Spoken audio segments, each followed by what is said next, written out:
All right, folks, I would like to call to order the April 8th Community Law Enforcement Partnership meeting. Roll call, please. Steve Borazon. Here. Laura Conover. Isabel Garcia. Here. George Haney. Here. Christian Lundrum. Present. Dorlina Luna. Present. Kevin McNichols. Here. Terry Parrish.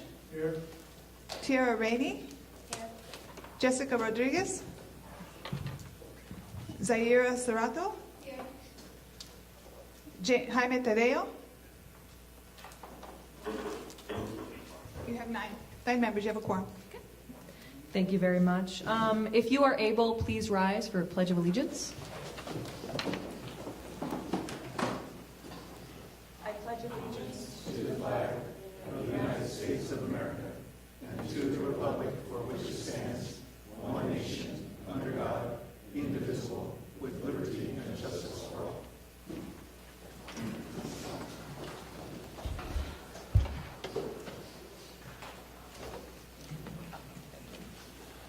Okay, we do have two speakers today. I would like to call Steve Diamond, and you have 3 minutes. Thank you, Madam Chair. Good morning.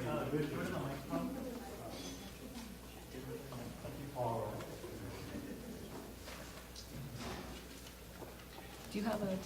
Good morning, ladies and gentlemen. My name is Steve Diamond. I am a resident of Pima County.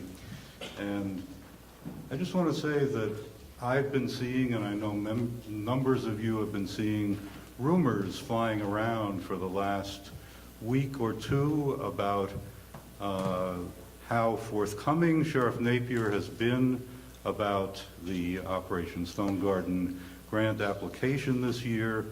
And I urge the Commission to create a space and provide the space and time for the sheriff to speak as completely about this as he wants and to clear up any questions that may be in the mind of the public, because I think the public really wants to know and deserves to know the whole story about the situation surrounding the grant application and the information about the grant. So I'm sure that you intend to do this, and I urge you to proceed as well as you can. Thank you very much. Thank you, Mr. Diamond. We have another speaker, Richard Hernandez. Mr. Hernandez, you have 3 minutes.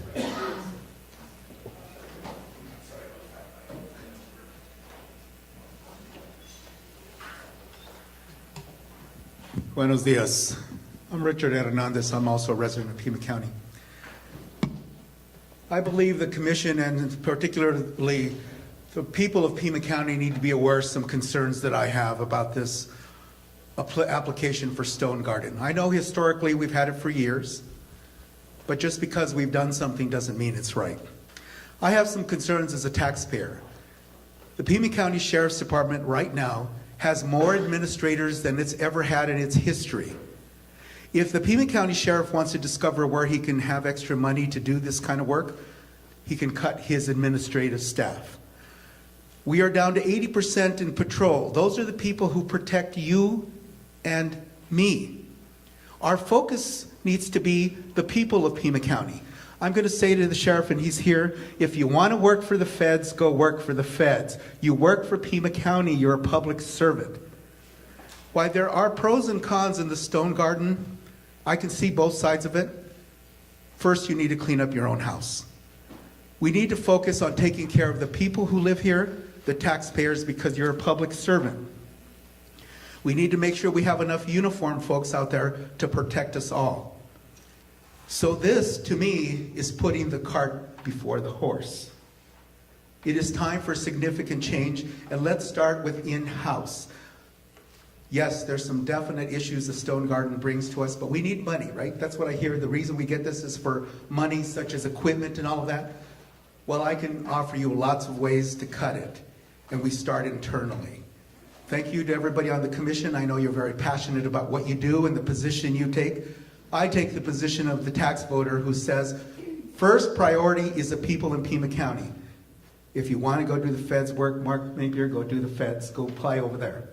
You're a public servant. You work for Pima County. Let's take care of Pima County first. Good luck to everybody on the commission. I think it's important what you're doing.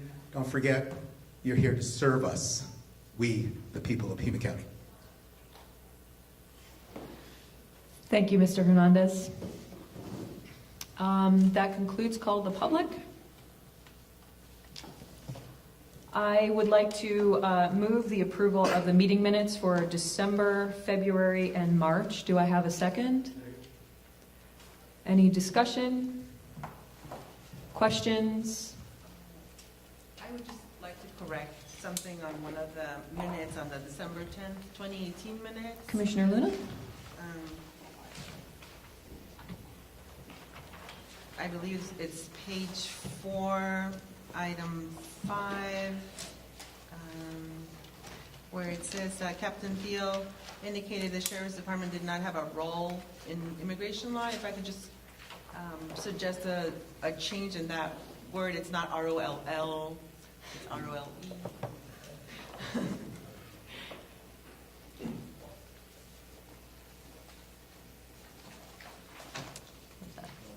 You have it too. Okay. We can make that change.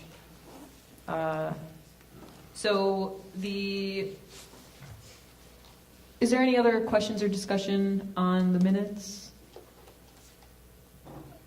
Commissioner Garcia? Yes, good morning. I just have a question of order here. I'm very glad we have a quorum, and I'm very glad to see Mr. Parrish and Mr. McNichols here, but did you not resign from the commission? I did not resign. My attendance was requested to be withdrawn until Mr. Supervisor Christie changed his mind, but I appreciate your pleasure in my presence. Thank you. Any other questions about the meeting minutes?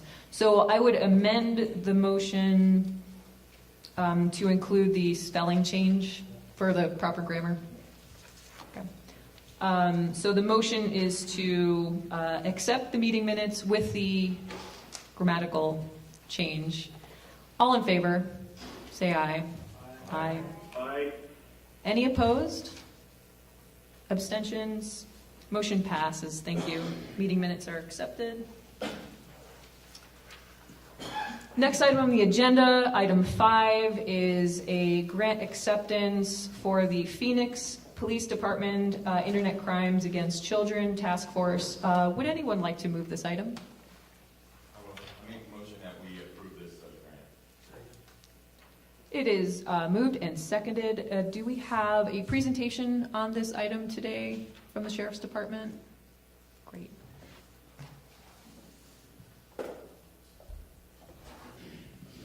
Good morning. My name is Lieutenant Steve Carpenter. I work in the Violent Crimes section for the Pima County Sheriff's Department. I do not have a presentation, but my supervisor and detectives and I are here in case there are any questions about the funding.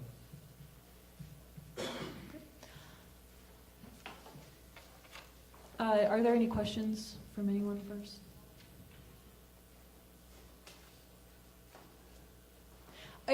Would you give us and I know there's a little write-up here, but would you give us a brief overview of the program? Oh, certainly. At the Pima County Sheriff's Department, we have a section called Violent Crimes. Within Violent Crimes, there is a unit called Crimes Against Children. Within that specialty, there is an area known as Internet Crimes Against Children. Mm-hmm. We are part of that task force that is statewide, the Arizona Internet Crimes Against Children Task Force. Occasionally, each fiscal year, sometimes there is available grant money and sometimes there is not. In the past, we've been successful in 1 year in receiving funding. Last year, there was no funding available, and this year there is $10,000 available. We would like to receive that because it's being offered, and it will specifically be used to fund equipment and training that is specific to internet crimes against children investigations. Thank you. Are there any other questions or discussion?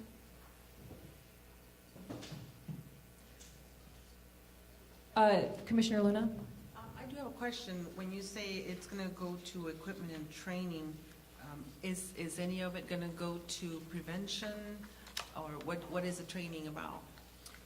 So within this specific specialty within crimes against children investigations, the grant calls for the funds that have to be specifically used for training and equipment. This is training for detectives to investigate the crimes, and it's equipment to help the detectives do those investigations.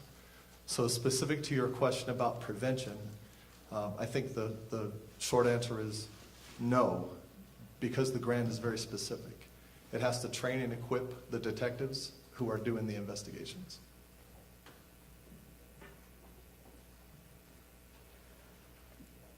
Okay, the motion is to recommend acceptance of this grant to the Board of Supervisors. All in favor say aye. Aye. Any opposed say nay. Abstentions? The ayes have it, motion passes. Thank you very much. Thank you so much. So just as a point here, items 6 and 7, they both concern the Operation Stonegarden grant. This was split into 2 items so that one is about the equipment and one is about overtime and mileage. Item 6 is overtime and mileage. Do we have someone who'd like to move that item? A second? Thank you, Terry. Do we have a presentation? Sheriff Napier or?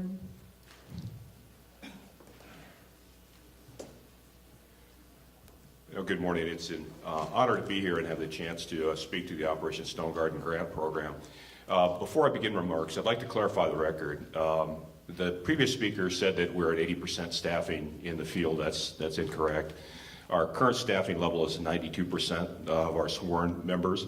We're actively recruiting. It's just that we're simply having a hard time finding qualified people to become members of our department. We're not going to reduce our hiring standards to do that. Our current administrative staff is much thinner than when I took office in January of 2017. We've not increased our administrative staff. In fact, for a long time, almost 2 years, we operated the department with myself and 2 chiefs in order to save money.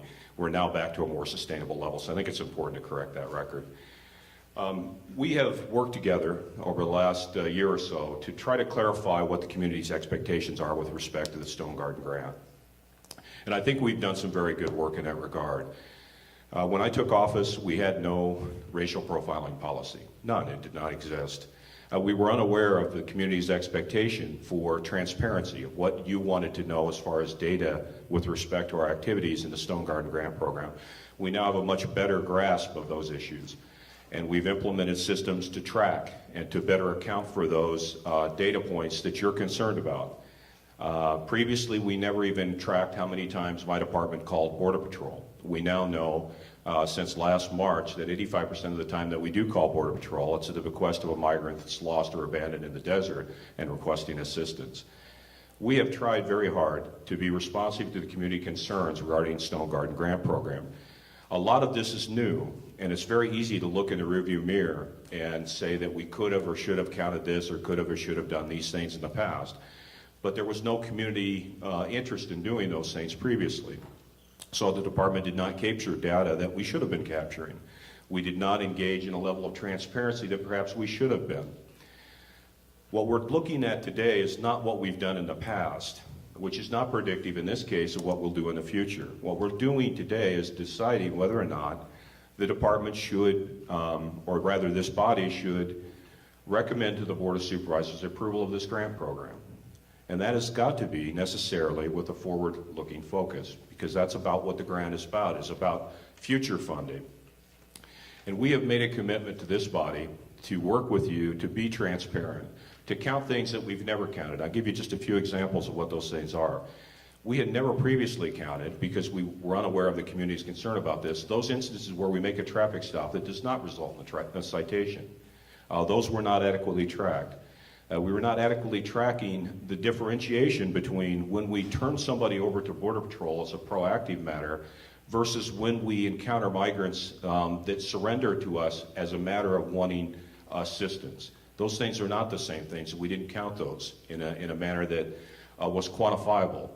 I want to be sure that the data that we provide to this body now and in the future is accurate, that it actually represents apples and apples county and oranges county, so that we know what we're talking about. I have spoke with great conviction and passion about the efficacy and the value that I find in this body.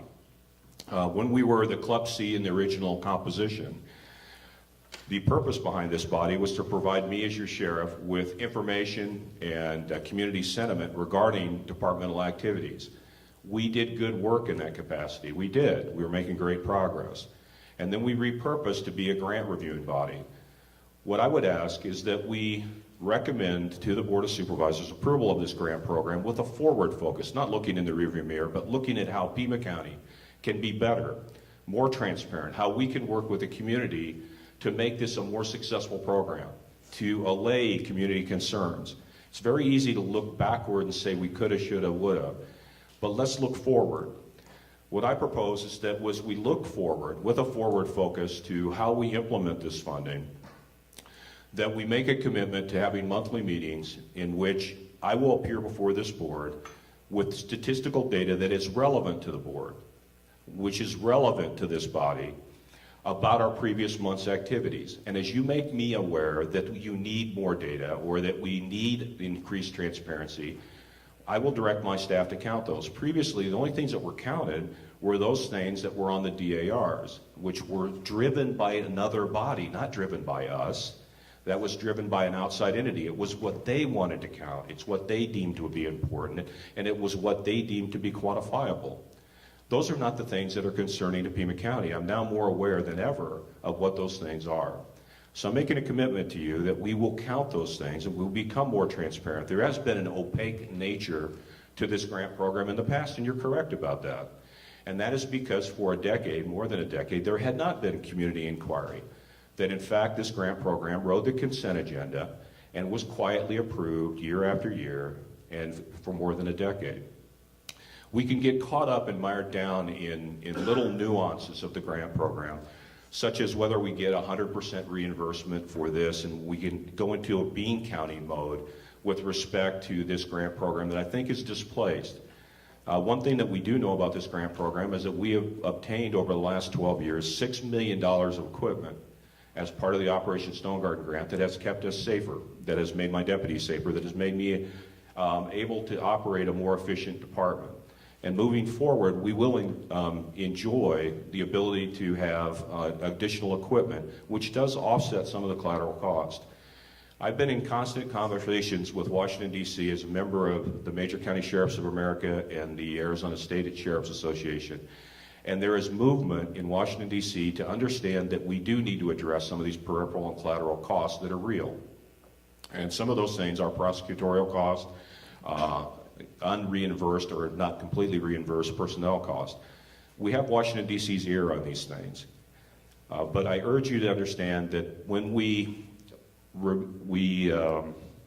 refused the previous grant money, that money made a big lap. It went to FEMA in Washington, D.C. and came all the way back to Arizona for reallocation. $700,000 of the money that was to be distributed to Pima County was instead distributed to Pinal County to upfit their aircraft. That's money that should have resided here, and it should have been our equipment money, not Pinal County. Currently, Pinal County's aircraft that is funded by Operation Stonegarden in collaboration with the Border Patrol is flying missions in Pima County that has no transparency to any of you. We don't know what they're doing. I know they're flying missions in our county, but I don't have a grasp of when, where, how, or what they're doing. We want transparency. I want transparency. We will not gain transparency by walking away. We'll simply abdicate that money to others, and we will have no sense of transparency. You'll have no sense of ability to guide our operations or to give us input into those things that concern you. If we are an Operation Stonegarden agency, you do have transparency and you do have a voice at the table in these meetings because we will be a Stonegarden participant. Right now, we don't have a voice at that table because we're not a participant agency. Rejecting this money or recommendation of a rejection of this money does nothing positive for Pima County. It does not increase transparency. It does not ameliorate in any measurable way some practices, policies, and rhetoric out of Washington, D.C. that are troubling to members of our community. It does nothing to fix any of those things. It simply denies funding to the people of Pima County. And let me be perfectly clear. I believe in and I love the people that work for the Pima County Sheriff's Department. I do. I've been a law enforcement officer for a very, very long time. I've worked on 4 law enforcement agencies, and I've never had the pleasure, the honor of working with a more dedicated group of professionals than the men and women of the Pima County Sheriff's Department. My friends, we are better served. Our community is better served. The migrant community is better served. People of color are better served when our brave men and women of the Pima County Sheriff's Department are out there. Because they are our neighbors, they're our friends, they're our softball coach, they're members of our community. We do not want to misdirect this to have our funding go to others that are not members of our community, that we do not have the same level of confidence in that I do of the people of the Pima County Sheriff's Department. I am your sheriff. I'm an elected official. I have no desire nor designs to be a federal anything. This is my home. I've lived in this valley for 32 years. My family lives here. My granddaughter lives here. Long after I'm not the sheriff of this county, this is still my home, and I care deeply about what happens here. And I think those of you who know me, and several of you have known me for quite some long time, know where my heart is. It's very easy to find. It's on my sleeve. And some of the disagreements that we currently have are stirred up not because you don't know me or don't know what I care about in this community, but because of things that are happening thousands of miles from here, rhetoric and things that concern all of us. What I invite you to do is to move forward. Let's recommend approval of this Stonegarden grant to the Board of Supervisors, and then hold me accountable, as you should, as an elected official and as your sheriff, to maintaining that level of transparency that you care about, to documenting our activities, to amending our practices and policies in a manner that the community finds more agreeable. We now have a policy on the department that did not exist before, and that policy says that we will not ask immigration status of victims or witnesses of crime, that we will not ask immigration status of people on the school grounds, that we will not linger about or deploy our resources at Border Patrol check stations. We have made progress. ICE representatives are no longer embedded in our jail. We still fully cooperate with our federal partners. We do. I have an affirmative and legal responsibility to do so. But I answer the community concern about the embedding of them in our detention facility. I have been responsive to the needs of the community in a broad sense. So I invite you to do the right thing. I invite you to lay politics aside. I invite you to be at the table. I invite you to have your voice heard. Let's be better than the national landscape. Let's be better as Pima County. And let's show that we can take something that is controversial, bring the community together, all different voices of our community.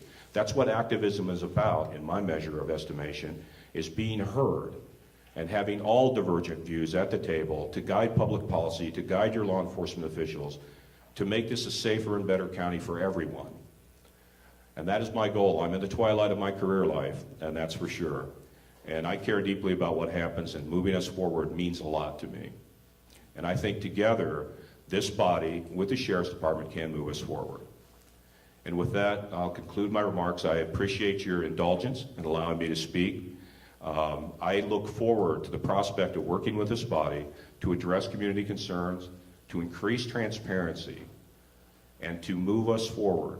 Let's approve the Operation Stonegarden grant because it is fundamentally the right thing to do for public safety. It's the right thing to do for the migrant community. And it's the right voice, the right message to send to the community in a broader sense, that we can work together, not in opposition, not at one another's throats, but work together to make this a better county. Thank you. Thank you, Sheriff Napier. I'm sure there might be a few questions for Sheriff Napier. I will ask Commissioner Borazon first, if he has any questions, since he's remote. Commissioner Borazon? Okay. Did we have any questions for Sheriff Napier? And I do believe, oh, sorry. Can you hear me?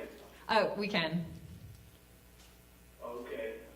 I just would like to chime in and say that this provides us an opportunity to lessen the burden on the Pima County taxpayers and support community protection, work in collaboration with the Sheriff's Department with reasonable outcomes.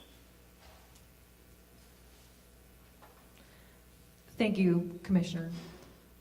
Do we have any, and I think there are a few other of your staff here who will be able to answer questions, but do we have questions for Sheriff Napier first?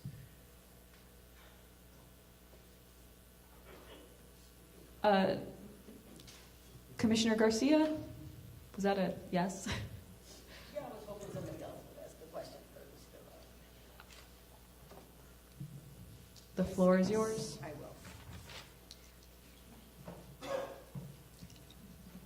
Good morning. Good morning.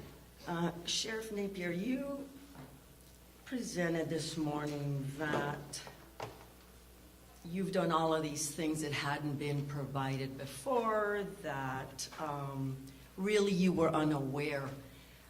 Really, this community and the police forces in particular have lived through 1070, the build-up to 1070, and all of that. So, I mean, they're aware. I do believe you're aware.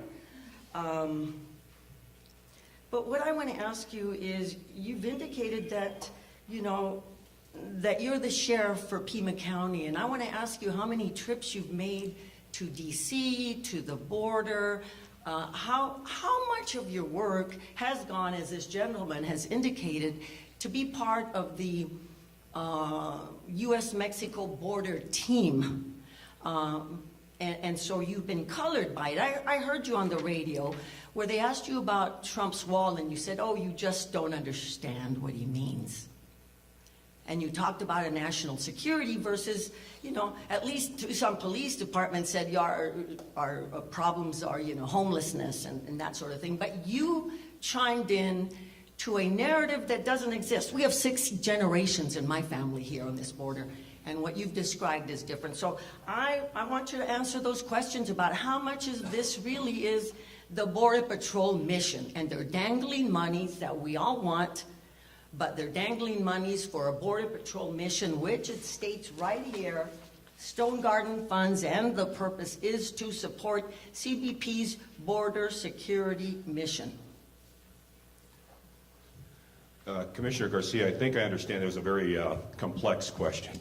I think part of it was the trips that I make to Washington, D.C. I don't have that exact number off the top of my head. I would say in the last 2 years I've been in Washington, D.C.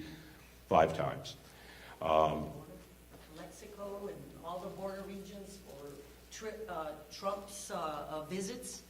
Well, I've been to the border multiple times. The last time that I was on the border, well, obviously it was this past Friday, but the time before that was to take ABC News down to the border by Sassabee to increase public awareness of the fact that we have an issue with migrants crossing in that area. And it's evidenced by the fact that there, in places there are no barriers at all. The reason that I do those things is because I feel it important to not abdicate the voice of Pima County to others. Because as I travel about, there are voices that are definitely incongruent with what I believe to be the sentiment of this community. Now, Commissioner Garcia, you and I may disagree, but we've known each other for a good long while. And we may disagree about certain things, but I think the voice of Pima County in general needs to be heard, because otherwise we abdicate that voice to others. So if you pay attention to what I've said in the past, I speak passionately about the humanitarian plight of undocumented persons. I do. And the fact that too many of them are being victimized criminally, sexually, and as a result of the environment. Testament to that fact is that we recover bodies frequently in the deserts of Pima County that we don't know what happened to those people. And there are many facets, and we could probably speak for a good long while about the many facets of humanitarian crisis with respect to the border issue. Some of that, you will correctly point out, happens after they get here because the system is collapsed. It cannot adequately take care of the family units and is doing a poor job at doing that. I don't fault the federal government for that so much as I fault the situation. So I speak very passionately about the humanitarian crisis because I'm a Christian person. I'm a humanitarian. It kind of comes with my line of work. And Operation Stonegarden does not further help. We have I know you have instances of humanitarian aid, and I'm really grateful for that. But we also have many cases where we've called in, and the sheriff goes to Borstar, and it just goes nowhere. So we know that if you're a tourist from Germany, you get a different treatment than if it's a lost migrant in the desert, because we have these cases. In fact, one of our organizations is finalizing a report on this situation. So Stonegarden is not, please don't present it as a humanitarian aid grant. Commissioner Garcia, I guess we will have to agree to disagree in part on that, because we call Borstar not because we aspire to have these people deported, but we aspire to have the most readily available rescue platform in that region to rescue these people. I would be remiss if I did not do so. So when a migrant calls in distress in the desert, we provide them the same thing that I would provide a German tourist who was lost in the desert. We would call that same asset because they're the most available asset in that region. If you have specific examples, and I've invited this body to do that, if you've got specific examples that I could follow up on, not anecdotal ones, but specific examples, I'll follow up on those and I'll give you a report on those. The other thing that we need to talk about is the public safety crisis. The incidence of opiates and what is less talked about is methamphetamine coming up from the border. Part of this is the ability to interdict those things. I believe that we're better served when the presence of our local law enforcement, not Border Patrol, but our local law enforcement, who I spoke highly of and I continue to hold dear to my heart, are out there in greater volume and greater visibility. And Stonegarden allows me to do that to the tune of about $1 million in overtime a year. That allows me to deploy those resources, our resources, in that region that we otherwise would not be able to. I have another question, but I'll let somebody else. No, let other people. I'll go last. Commissioner Garcia, did you have another question? And then I also ask if other commissioners have questions, and then I have 3 short ones for the sheriff. Any other questions for Sheriff Napier? Commissioner Luna, please. And then Commissioner Serrato. Good morning. Good morning. And you just said that you're a humanitarian, and I want to thank you for saying that. I do appreciate you being honest about what you value as a sheriff. But I do have a question regarding your treatment of victims of crime. What is your current policy on signing victim certifications for a U visa? These would be people who are documented and have been victims of a crime that the Pima County Sheriff investigated. And your office does receive requests for certifications that these people were victims and were cooperative with the investigation. What is your current policy? And now I'm not asking you about your past policy, because your past policy has been to deny most of them. So I would love to know what your current policy is on that. Well, thank you for the question, Commissioner Luna. Those do not come to my level, so I can't speak to the volume of which, because I don't touch those. But what I will say is I agree philosophically that when somebody comes to law enforcement as a victim of a crime, they need protections without respect to immigration status, because that serves a broader public safety and criminal justice purpose. And we would be remiss if we had people that would become, as we worry about in law enforcement, this secondary classification of victims. Victims that are unwilling or unable to solicit the support and protections of law enforcement. And that's why our current policy, which none of the prior Democrat sheriffs had implemented such a policy, says specifically that we will not ask immigration status of someone who's a victim or witness of crime unless immigration status is somehow an element of the crime that we're investigating. So we have made some movement in that, and I think it peculiar that as a Republican sheriff, we worked very hard with the ACLU and the community group to craft our racial profiling policy. I think that's testament to our outreach into the community to really better understand the community concerns. So I would support, that was a long answer, I apologize, but I would support the protections of those people coming forward that need to be part of the prosecutorial process as part of the dispensation of criminal justice and as victims.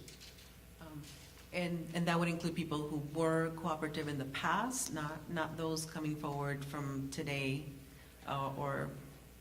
Yeah, I'm not aware that we have denied in the past, but if we have, bring those incidents to my attention and we'll look at those. But what I need from all of you, please, is specific examples. The more specificity that you provide me, the better my response can be to you. Because I would rather be very precise in my response than to gloss over something because I don't have enough information to intelligently respond. Thank you. Commissioner Serrato, you had a question for Sheriff Napier. Yes, I have two questions. We often see the 9,189 square miles and 125 miles of border to describe the area that your deputies patrol. And per Huckleberry's memo from some months back, it looks like when you actually break that down, you're actually only patrolling about 4% of that area. At least that's what you're responsible for, which is about 367 square miles. Would you say that that's accurate? Absolutely not. Okay. That is a county administrator parsing language and preciseness that is incongruent with the dispensation of law enforcement activities. That would argue that we have no responsibility for the borders of Tucson that border Pima County. These things transcend those imaginary political lines to come into our community. So whilst it is true, intellectually true, that small portion resides as part of Pima County, it does not negate the fact that that rest of that area that might be state trust land or federal lands or other lands does not have a public safety impact that I'm responsible for. For example, if we interdict methamphetamine, we don't say, well, did you come up from this part of the border or that part of the border, because we're trying to decide whether it's our responsibility or not. No, I have fundamental responsibility for public safety in all 9,200 square miles of this county. Okay, and another question. From my understanding, any equipment that is bought with grant money must only be used during Operation Stonegarden hours for Operation Stonegarden related operations. Is this also correct? This is also false. Okay. The grant does not say that. The grant says that equipment purchased with Operation Stonegarden funding must be used to support Operation Stonegarden activity. That is true. But there is no prohibition in the grant language against using it for other times. And I'll give you an example. The hoist on our helicopter was purchased with Operation Stonegarden funding. No one would expect us to fly over people, about to drown in an arroyo somewhere and say, sorry, we cannot rescue you because this is a Stonegarden hoist. No, that's not true. We are required to use that equipment in support of the Operation Stonegarden activities, but not prohibited from using it for other purposes. So the grant language says we shall use it for purposes of Stonegarden, but does not prohibit us to use it for other things. And we have, for the last 12 years, used it for other things as well. Okay, thank you. Commissioner Garcia. Yes, a couple of questions. In part of your agency responsibilities, in addition to that you have to support CBP's border security mission, it also says that you engage in border interdiction operations, as you know, and they consist of reasonable suspicion stops of potential undocumented aliens, which I hate that word. I think we should come up to, It's federal language. it's ridiculous, but reasonable suspicion. So your agents are involved, your officers are involved in that. I'd like for you to address that, because that's really problematic. I mean, that's the problem. That's the problem with 1070. That's the problem with all the racist underpinnings of all these laws. But in addition to that, so I don't have to talk again, it relates to what Commissioner Zaida asked you about, because I know these equipments can be used for everything. That's part of the whole of government. If you would tell everybody how this fits into the whole of government concept that the Border Patrol has, that even the Border Patrol chief in the summer admitted that and pushed us, said, hey, this is a whole of government issue. We, all governmental agencies, have to address that. Okay, we did a two-part question, Commissioner Garcia. The first part is the reasonable suspicion thing.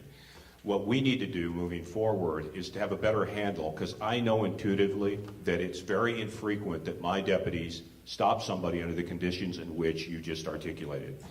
But we can't quantify that because we haven't counted it before.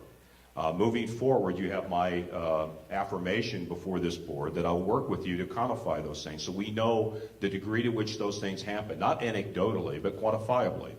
And I think that's important because After it happens? Pardon me? After the damage happens? That's what you want us to do?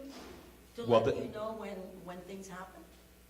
Well, we don't count those things right now. I know that it's very, very infrequent because we have to some degree and somewhat ineptly counted these things in the past, but what I want to do is to better do that because now we understand that that is a community concern. I don't think we'll ever be in a complete agreement, Commissioner Garcia, and I understand that. The important thing is that we have this dialogue. That's the important thing. The second part of your question was regarding the equipment. In this current grant, one of the things that's in our request is a flare system, which allows our aircraft to see at night. Now, that will be used in support of Operation Stonegarden activities, no question about that. But that also allows us to do a tremendous amount of public safety good for the people of this county. Yeah, it sure does. One of those ways that it does that is by allowing us to not have to pursue vehicles that are fleeing from us. So ground units no longer have to be in active pursuit of a vehicle. Once our aircraft has a fix on that, orbiting many thousand feet above that, unknown to the person fleeing, our ground units can go away from that person. And we can wait till that person drives around for a half an hour and parks in their driveway and then interdict them there without causing jeopardy to public safety. It also allows us to track missing persons and do other public safety goods. So there's a lot of things that will be beneficial to the people of Pima County as a result of our ability to buy that equipment with not taxpayer funds in Pima County, which I'll have to do because ours has reached the end of its service life. I'll have to buy it with some money. But with federal government money, allows me not to put that burden on the taxpayers of Pima County. And we'll still have use of that equipment. But that's not my question. My question is about this whole of government. Yes, I mean, I understand that. We have limited money here, and so we're asking the feds to fulfill what Pima County should fulfill. That's what we're saying, right? Because we don't have enough money, so let's use this, what I believe is dirty money, this Operation Stonegarden money. But I want you to address how we fit into the whole of government concept under Department of Homeland Security.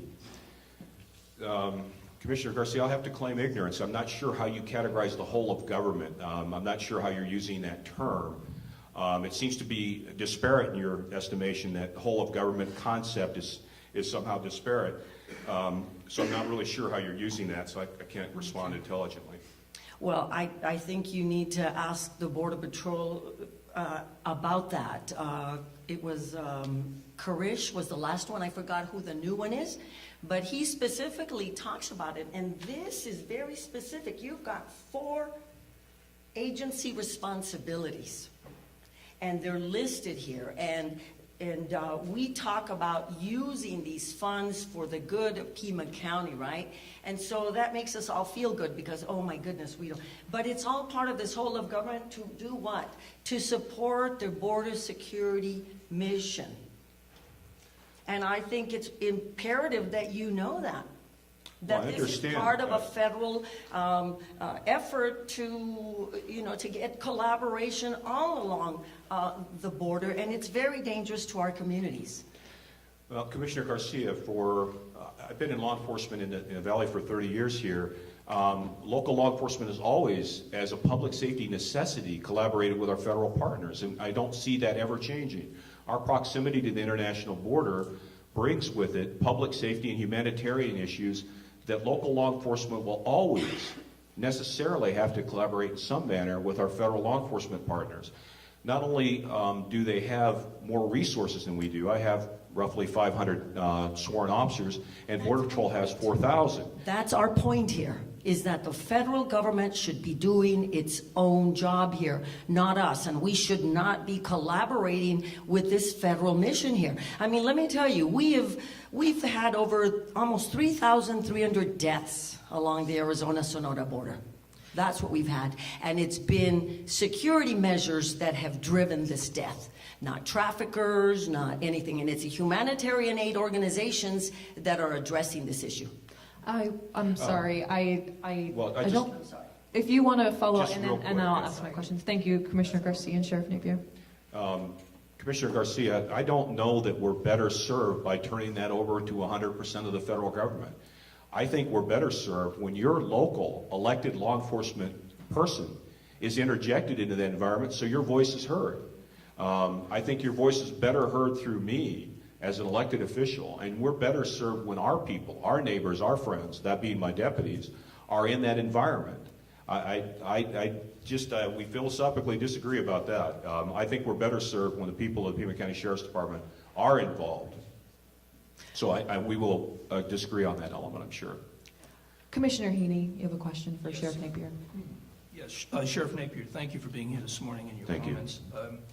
I wanted to just do a quick follow-up. If you could quantify for us, sir, the approximate number of calls for service we get to assist sick or injured people out in the desert on an annual basis, your department, and unfortunately, how many calls do we get to remove deceased bodies a year?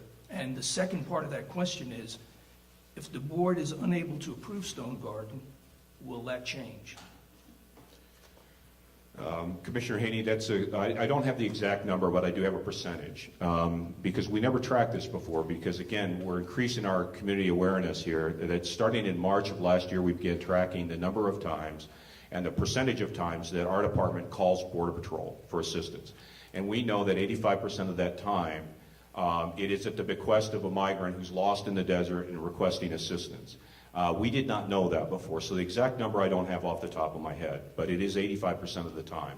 It is a very, very small percentage of the time that we call Border Patrol at the bequest of a deputy that has stopped somebody proactively with the suspicion of an immigration violation. That is a very rare occurrence. And I can quantify those numbers to the board because we are tracking those now. And the second part of your question?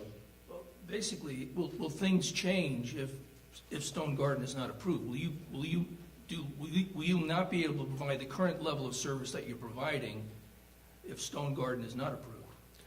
Yes, Commissioner Haney, we will not be able to provide the same level of service because I will not have close to $1 million of overtime funding to deploy our deputies into our community to address these concerns. So no, we will be fundamentally handicapped in our ability to proactively be out in that environment to address these things. So yes, the absence of Operation Stonegarden does adversely impact not only public safety, but what we purport to care about, which is the plight of the undocumented. I believe that we're better served if our deputies are out there. Thank you, Sheriff. Okay, Commissioner Serrato, please. I'm going to ask mine last. Oh. Yeah. All right, so, Sheriff, you keep discussing further working with the community in the future and having us be at the table and keeping you accountable and having these conversations continue to happen. What reassurances do you have from Supervisor Steve Christie and Miller, who pulled the very first public stunt by he pulled his commissioners out of this commission so that we actually couldn't do our job, and has continuously called us all sorts of terrible things in public during his meetings. So if by any chance this gets approved, do you have any reassurances that we'll even continue to have a forum after this? I mean, he brought them back for this vote particularly. So how can we have community dialogue when we have two of our supervisors pulling public stunts like this? Do you have any reassurances from them? Commissioner, I'm responsible for being the sheriff of Pima County. The supervisors are responsible for being supervisors. They're your elected officials in that capacity. What I have given you is my affirmation that if we move forward with Stonegarden, I, independent of the Board of Supervisors, want this body to continue to exist because I find value in you, even when we disagree. As I know I always will probably disagree to some measure with Commissioner Garcia and many of you. That disagreement should not be threatening to any of us. So you have my support in the continuance of this body at my direction as the sheriff of this county, that you will have input with me, independent of any other political influences. We will sit down once a month. We will decide what we want to count. What is transparency? We'll define what transparency means to us. And then I will provide you with information that assures you that we have that level of transparency, but that will be independent of other political influence, because that's my execution of the duties of my elected office, independent of the actions of other elected officials. I hope that answers your question. Yeah, but you would agree that the commission would be at stake, because this commission, this body itself, may be once again disabled by our supervisors. So this would not be a guarantee that we would have this place to discuss. No. I live my life looking out the windshield, not in the rearview mirror. Out the windshield, what I see is this body taking a deep breath, laying politics aside and some other concerns, recommending to the Board of Supervisors approval of this grant, and then you have my affirmation that I then will reconstruct this body, that we will have a manageable number of commissioners, that you will have direct interaction with me on a monthly basis to discuss these concerns. And no Board of Supervisors member or other political influence will interrupt that, because that will be at my direction, independent of all the other political influences. We, meaning the sheriff and this body, however it's comprised at that point, will work together to address these concerns. You have my affirmation on that fact, because I do find value in this. Sometimes I feel like a piñata, but that's okay. That's fine. And I don't mind that, because I think in that dialogue, good things have come to us. And I don't want us to, and to your point, I don't want us to give this up. We're moving forward. We're doing positive work here. Why would we want to not do that? Let's not give up on this. It's too important. Commissioner Rodriguez. Thank you. Thank you for providing all the data in regards to Operation Stonegarden. To look further into this, we didn't see the entire operations from the Sheriff's Department, and actually when we have seen Operation Stonegarden done in other counties or other departments, we get to see the numbers so we can compare how much of that percentage does have an impact on the department. So if that could be taken into consideration, if we're going to see this every year, I would like to see or is something that you can provide maybe in the next, for us to see the next meeting, that would be great. But just to compare the number of operations. Well, Commissioner Rodriguez, to that point, what I aspire for us to do is to move Stonegarden forward, and then you tell me what data points you want us to count. And we're going to have to count those independent of the DARs. The DARs are going to be separate from what we count locally in my way of providing transparency to this body. So if we decide that we want to count a certain thing, I will instruct my deputies to count that in a way that I'm sure that that is exactly what's being counted. And then, as I previously stated, we'll come together each month. Let's not wait for an annual report. That's too long. Let's come together each month and report on these things. Thank you. You have provided 6 months from last year. That should be used to collect, at least to compare from last year, not necessarily with the future grants. I have multiple questions, so I would prefer to have just the answer and not personal statements or political statements, and I'll appreciate that from you. Okay. Is the sheriff operating under 2019 Stonegarden grant And if so, since when? And the reason why I ask is because 2018, when the Board of Supervisors said that they were going to overview it before approving it, you still operated. So I just want to clarify if you are operating under 2019 Operation Stonegarden at the moment. The short answer is no. Thank you. Under what circumstances we will see the sheriff's department and CBP collaboration? I'm sorry, say that. Can you tell us under what circumstances are we going to see the sheriff's department in collaboration with CBP? In those instances where public safety in Pima County and our operations with those federal officials intersect. Can you define those? There could be a good many of those times. So I can't give you a broad brush definition of when all those would be. We interact with our federal partners on a broad array of law enforcement activities, the rescue of migrants being one of those things. Often, because there's such a presence of Border Patrol agents in the western part of our county, they'll interact with us on things like they witness drunk drivers, any number of things. So there are a whole number of things that we would interact with them on. I don't think there will be any fundamental difference from that, from the manner in which we've interacted with them for the last several decades. Thank you. Can you define under what circumstances is the sheriff's department assisting during a traffic stop, an illegal traffic stop, and contributing to the detention of families? We never conduct illegal traffic stops. If you have an example of one, bring that to me and I'll address that. Okay. The reason I asked, and I would like to hear you answer, or what's your procedure in this case, but we got to see an illegal stop done by DPS that resulted in a call to Border Patrol. Then we had you DPS show up. You're referring to the stop about a week ago? March 19, 2019. Okay.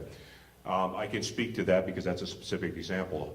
My deputy responded because a federal law enforcement officer was requesting assistance, not to facilitate any of the federal law enforcement activity. That's the same manner in which Chief Magnus said that his personnel responded as well. It was at the bequest of a federal law enforcement officer requesting assistance, not to facilitate or augment the execution of that federal law enforcement officer's activity. Just for clarification, TPD officers were standing at the corner of 9th and 22nd. Your officers came into the streets and actually helped detain the family. Do you know those details? Was what our report provided, our case provided? My understanding is that my deputy, I think there was only a deputy there, was there to ensure the safety of a federal law enforcement officer, which we will do 100% of the time. So safety of federal agents comes first before constituents of Pima County? We will always, and I'll be unapologetic on this, we will always work to protect federal law enforcement officers. I cannot imagine a condition under which this commission would suggest that we would do otherwise. So when they request assistance from us, we have an affirmative responsibility to respond to that, and we will. Thank you. Under what circumstances are we going to see Border Patrol and Sheriff deputies hanging out together? Define hanging out. I don't know what you mean by hanging out. Let's say a Sheriff's vehicle with a Border Patrol vehicle next to each other. There could be a number of reasons why that would occur. The transfer of intelligence information about potential drug trafficking or human trafficking in the area. They could simply be talking about the national championship basketball game tonight. There's a number of reasons why two people might stop and talk to one another. I certainly would never try to prohibit that interaction because the sharing of intelligence information has a criminal justice nexus to it that is important. So the idea of hanging out or casual conversations is not something that concerns me a great deal. And then for the purpose of being efficient and strategic with the money that is being invested, how many do you think that you can give us a number or a number of times that this will happen under Operation Stonegarden? That people have what now? That we are going to see your sheriffs hanging out with CBP talking about a basketball championship under Operation Stonegarden. Well, the basketball championship is tonight, so I assume that tomorrow there wouldn't be a lot of discussion about that. But no, we will always interact with our federal partners. We have to exchange intelligence information and operational information, if for no other reason than public safety reasons, but also because in that environment, there are a lot of federal agents running around out there. My deputies are running out there. From an officer safety standpoint, the right hand has to know what the left hand is doing. So we will always have to interact with them. Even if you reject Stonegarden and we get no Stonegarden funding, nothing about that will change. We'll still have to interact with them for public safety reasons and officer safety reasons. That just will never change. So rejection of this will not ameliorate that concern. All right, thank you. And as a person heading the sheriff's department, are you collating the data when we see the presence of CBP hanging out with the sheriff department, with the sheriff officers? If this body were moving forward, if this body somehow would like me to somehow quantify, first we'd have to define what hanging out means, and then we could quantify that, and that is what you deem to be part of the transparency picture moving forward. Let's recommend approval of the grant, and if there's a way that I can count that and bring it to the board, I will. All right, thank you. And then another question on this, in regards to more data that you submitted. From the people that were actually taken into custody and that resulted in taken into custody, how many of us, or what's the percentage, two pieces to that. For how long do you detain people in your jails when they result on a sheriff traffic stop and CBP gets called? The sheriff, I'm assuming the sheriff deputy takes it to the jail and then they're taken into custody, arrested, they serve time. What's the average time that a person who's waiting in there before his release is? And then how long do they stay when there is you said that ICE is no longer in the jail? They no longer have office space in my jail now. Okay, so for how long do you keep them in jail if they have been flagged by CBP? And then what are the transfer rates on that? Because we don't see that here, and that contributes to the pipeline of criminalization, detention, and deportation of folks. So all of that's connected with the federal agents. Okay, those are good questions. First of all, the Sheriff's Department does not decide in any manner when someone is released. That's part of the prosecutorial process. We don't arbitrarily decide someone should be released and someone shouldn't. That comes from the court. So that would vary widely on a multitude of factors of how long somebody might be detained in the jail. But we, meaning the Sheriff's Department, have nothing to say about that. Your second question was in respect to ICE detainers. Now, contrary to popular belief, we have very, very few people of the 1,900 people in our jail that have ICE detainers. Generally, it is about 2% of the population, somewhere around 40 or 50 people have ICE detainers. The vast majority of those people, I would say 85 to 90%, are in jail on felony charges, and they will not be released. So the ICE detainer is a moot point. The final part of your question is, how long do we detain somebody based on an ICE detainer? Based on solely the existence of an ICE detainer, is that your question? Correct. So somebody does have a record or has been accused of a crime, how long do you keep them in custody? Okay, that's a little different than what you just said, Okay. but I think I understand what you're getting at. We do not decide how long somebody remains in custody. We will not detain somebody, and let me be clear on this. An ICE detainer has no force and legal effect for me to detain somebody 1 minute past the state or the county's criminal justice need to detain that person. So we don't detain anybody any length of time based on an ICE detainer, period. We do not. I don't have the legal authority to do so. An ICE detainer is not a binding legal document that provides me, in the advice of my legal counsel and of the National Sheriff's Association, also the Major County Sheriff's Association, does not allow me the legal ability to detain somebody based on an ICE detainer. Some sheriffs are finding ways around that. We are not. Okay.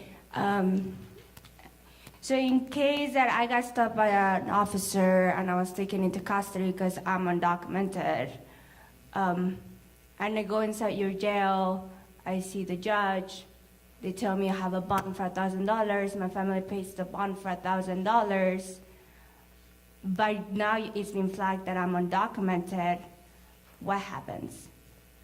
That would depend on whether or not ICE has put a detainer on you or not. Assuming there's no ICE detainer, you're released. Because we have no criminal justice reason in Pima County to maintain custody of you anymore. Again, that's a decision made by the court, not by the sheriff. Okay. So how does the ICE detainer comes through? How you know which one is in and which one is not? We transfer information, as we're required to ICE, and then they transfer back to us a detainer. And again, this is very infrequent. I think there are maybe 40 or 45 out of 1,900 people in the jail, so this is not a frequent occurrence. I know people think it is. I go back east and talk to sheriffs, and they assume that 95% of my jail must be undocumented persons, and that's simply false.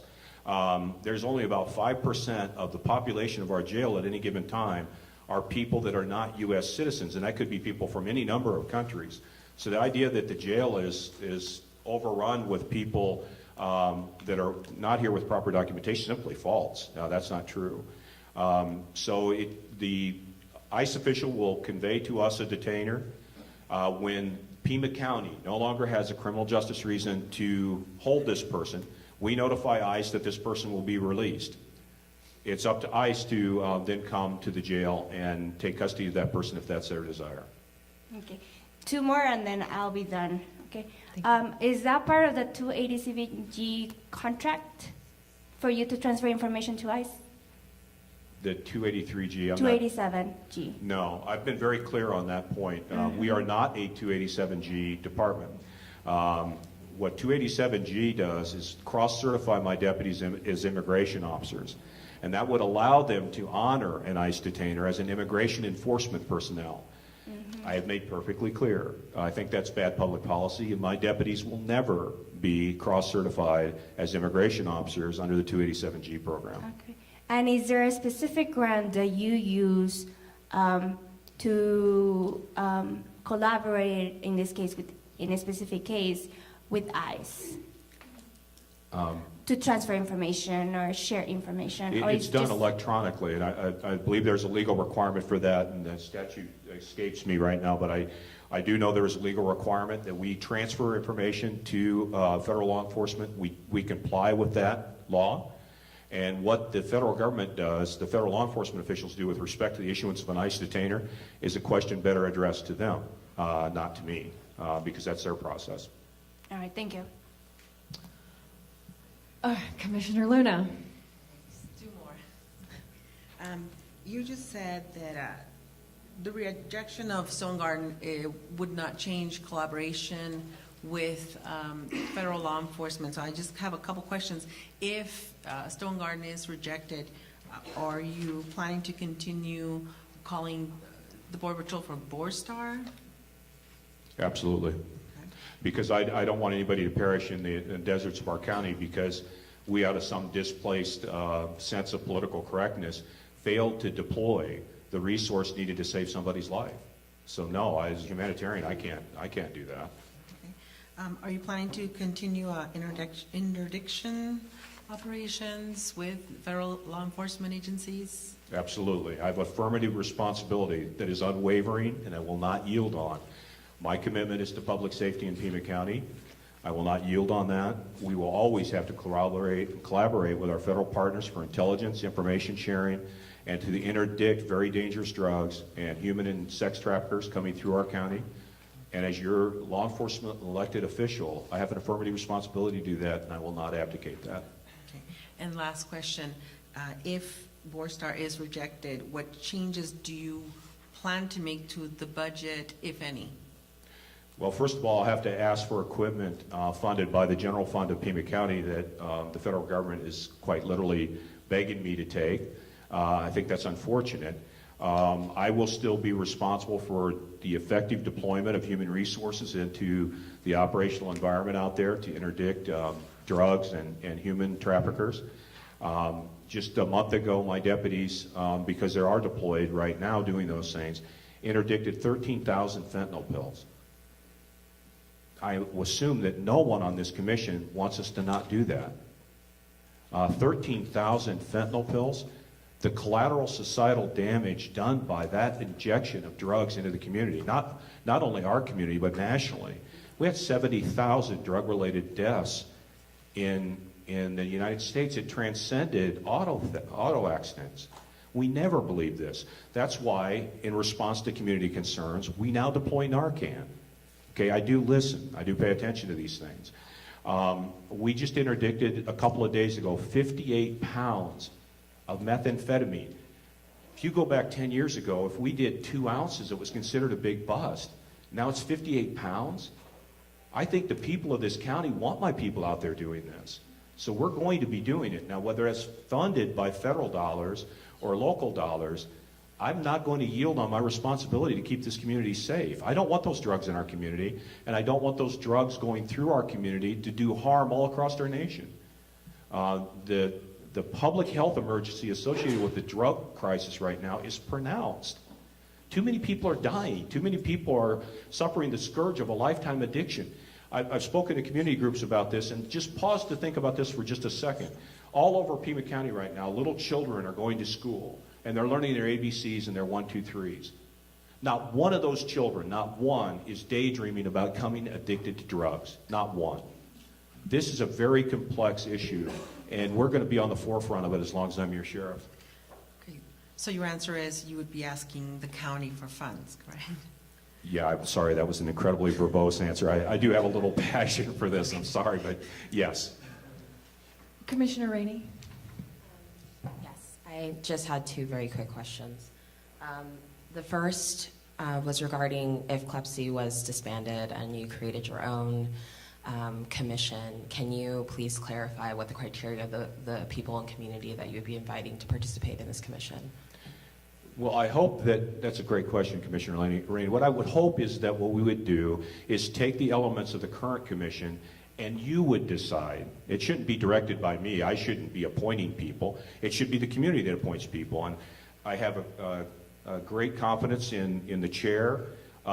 Despite disagreement with Commissioner Garcia, I think you all can decide to me what the composition. The only thing I would ask is let's not make it unwieldy. Let's not make it 30 or 40 people because that becomes unwieldy. Let's keep it a manageable number, but that should be driven by you on who you think best represents the broad interest of the community. Okay, thank you. And my last question was, you've spoken quite a bit about humanitarian aid provided by the Sheriff's Department, and I was hoping that you could specify the specific activities when you say humanitarian aid. How specifically is the Sheriff's Department providing humanitarian aid to those in the desert? Well, I'll give you an example. Just several months ago, one of my assistant chiefs was traveling out Ajo Highway with CBS News in there. And someone came out of the desert and flagged the police car down and was obvious distress saying, agua, agua. This happens very frequently. We know that the high percentage of calls coming into communications that we subsequently call for assistance are at the bequest of migrants. So it's a very frequent occurrence. I apologize, I don't have the number off the top of my head. I think I talked to the new Border Patrol chief a week or so ago. His name's Chief Virel. I think they've done 172 rescues since the first of the year.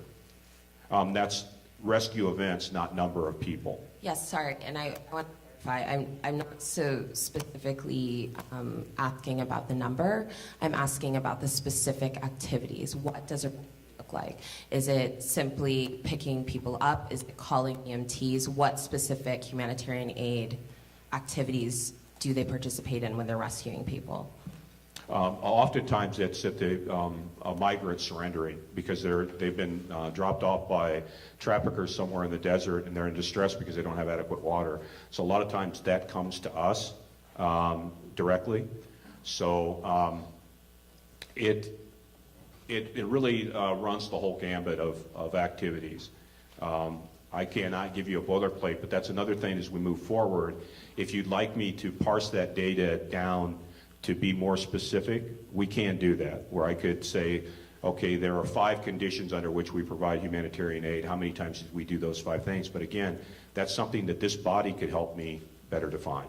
Okay, I specifically just wanted, I think humanitarian aid is a very broad term, and you utilize that, and so I just wanted us to be as specific as possible as to what that means, because I think it can encompass from anything from giving water to people all the way to actually driving folks to hospitals, providing all sorts of other aid. And so I just wanted to clarify what that broad term meant when you said that the Sheriff's Department provides humanitarian aid. And that's it. Thank you so much. It could be a great number of things. The one thing I do support is Humane Borders.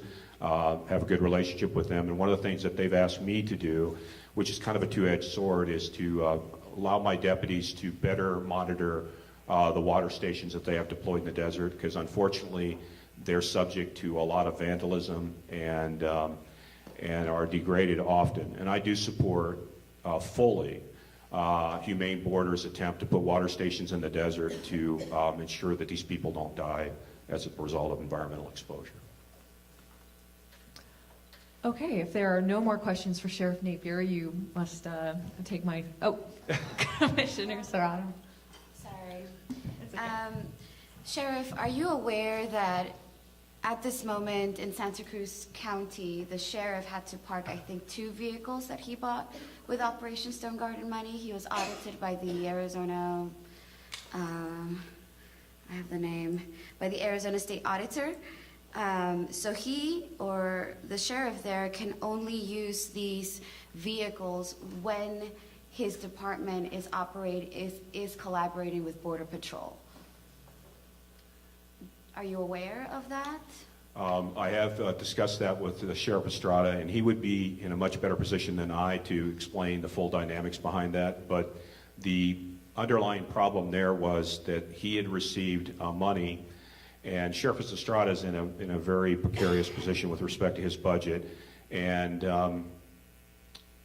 I probably would leave it at that. I think he's better able to speak to why those vehicles need to be parked, but I would say they were not being used at all for Stonegarden, and they had several 100,000 miles on them, and the officials cried foul on that because it was in effect somewhat supplanting.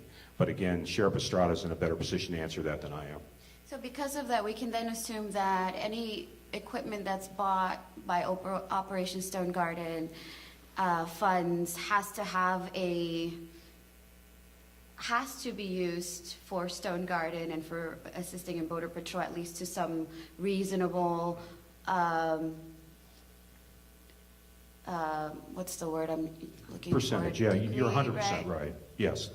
That we'd be obligated, if we take equipment funded by Operation Stonegarden, to at least be able to illustrate some usage of that equipment in support of the Operation Stonegarden mission. That's why they provide us the money. But it does not in any way preclude us from using that equipment for other purposes. But in the future, if anything like this were to happen in Pima County, then theoretically anything that's been bought by Stonegarden could then be parked or not used. Can be forced. You can be forced to not use those unless you're using them with Border Patrol, because that's what's happened here. Well, one of the problems with the rejection of Operation Stonegarden funding is the federal government could come back to me and say, if you're not going to be part of Operation Stonegarden, we would like our $6 million in equipment back that we've given you over the last 12 years. That would be devastating. Right now, I have a good relationship with my federal partners, and I've asked them to not do that, because we still are a strategic partner with them, even if we aren't in Stonegarden. But that's a precarious position, because there's some of the equipment on our aircraft that I could not take off and return to them, and we could end up writing a very big check. So then that goes back to the question or the notion that this grant is an investment in our community, in our future, in our public safety, if at any point the federal government can come back and say, if you're not using it to help us fully or you're not using it enough, they can take it right back. So is that correct? So Well, somewhat. I think you're maybe a little more concerned about that than I would be.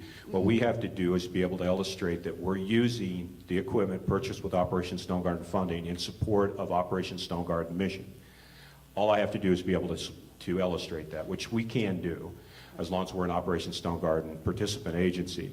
So I'm not concerned that they would arbitrarily come back to us at some point in the future and say, oh, gee, we'd like our stuff back. I'm not concerned about that so long as we're doing our part. So I guess my point is more on the notion that this is for public safety, because the federal government is not giving you this money so that you can better serve Pima County, but rather so that you can help them do their job. And these funds definitely come with the strings attached that do not just say this is just for you and for your community. No, of course, I've never said that. I'm simply saying there is a collateral benefit to the purchase of that equipment with Stonegarden funding that does benefit public safety in Pima County in an appreciable way. Okay, Sheriff Napier. So I am interested in which divisions generally work on a Stonegarden deployment. And I'm not sure what all your different divisions are, but I think there's like command staff and patrol folks and who generally does these Stonegarden deployments? It would be generally speaking, deputies. Now, deputies would include investigative staff and others. There could be supervisors deployed as part of Operation Stonegarden, but it's line level people. For example, I would never be deployed on Operation Stonegarden, or a commander would never be. Right, okay, thank you. And I just want to put this one to rest. I know this was brought up during Call to Public. On the Stonegarden grant application, it asked if your department is fully staffed, and how would you answer that? I don't know any department in the nation right now that is fully staffed. We're at about 92% of authorized staffing. We struggle, like every major law enforcement agency, to recruit and retain.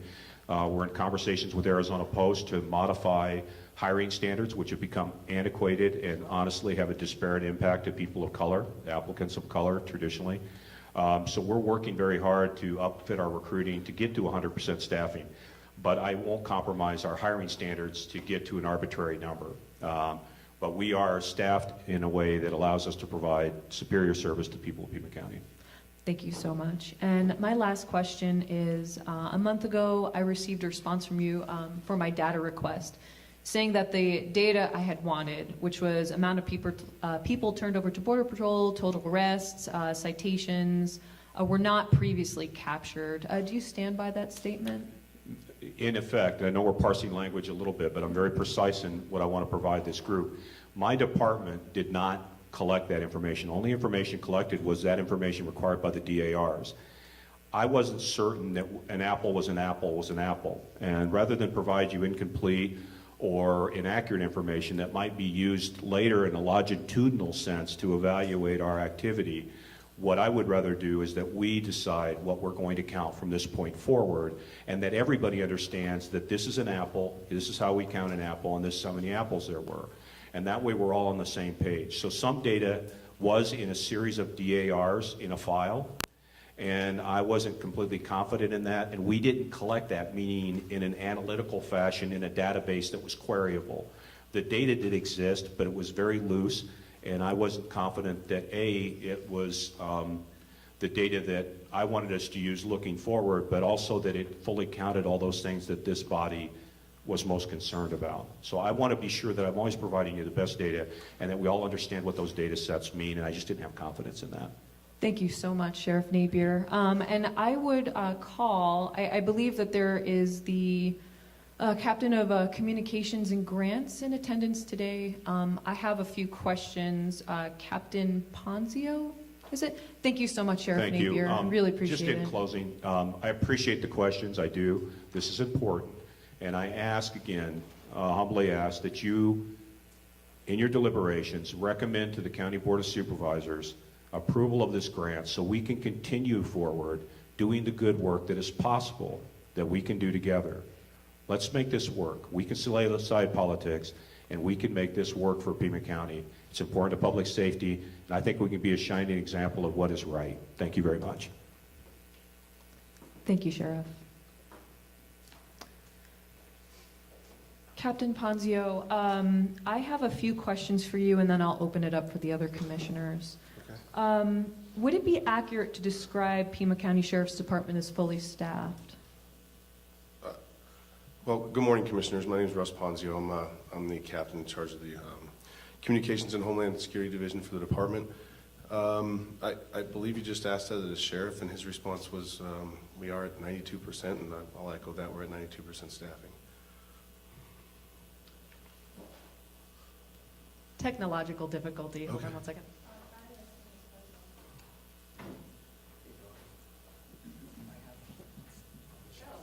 It worked before. All right, where's the tech wizard?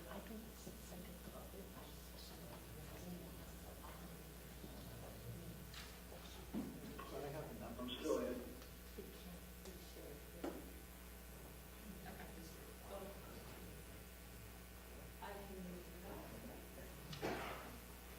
Hello? Oh, sorry, Steve, we were having a problem with some technology with you. Okay, so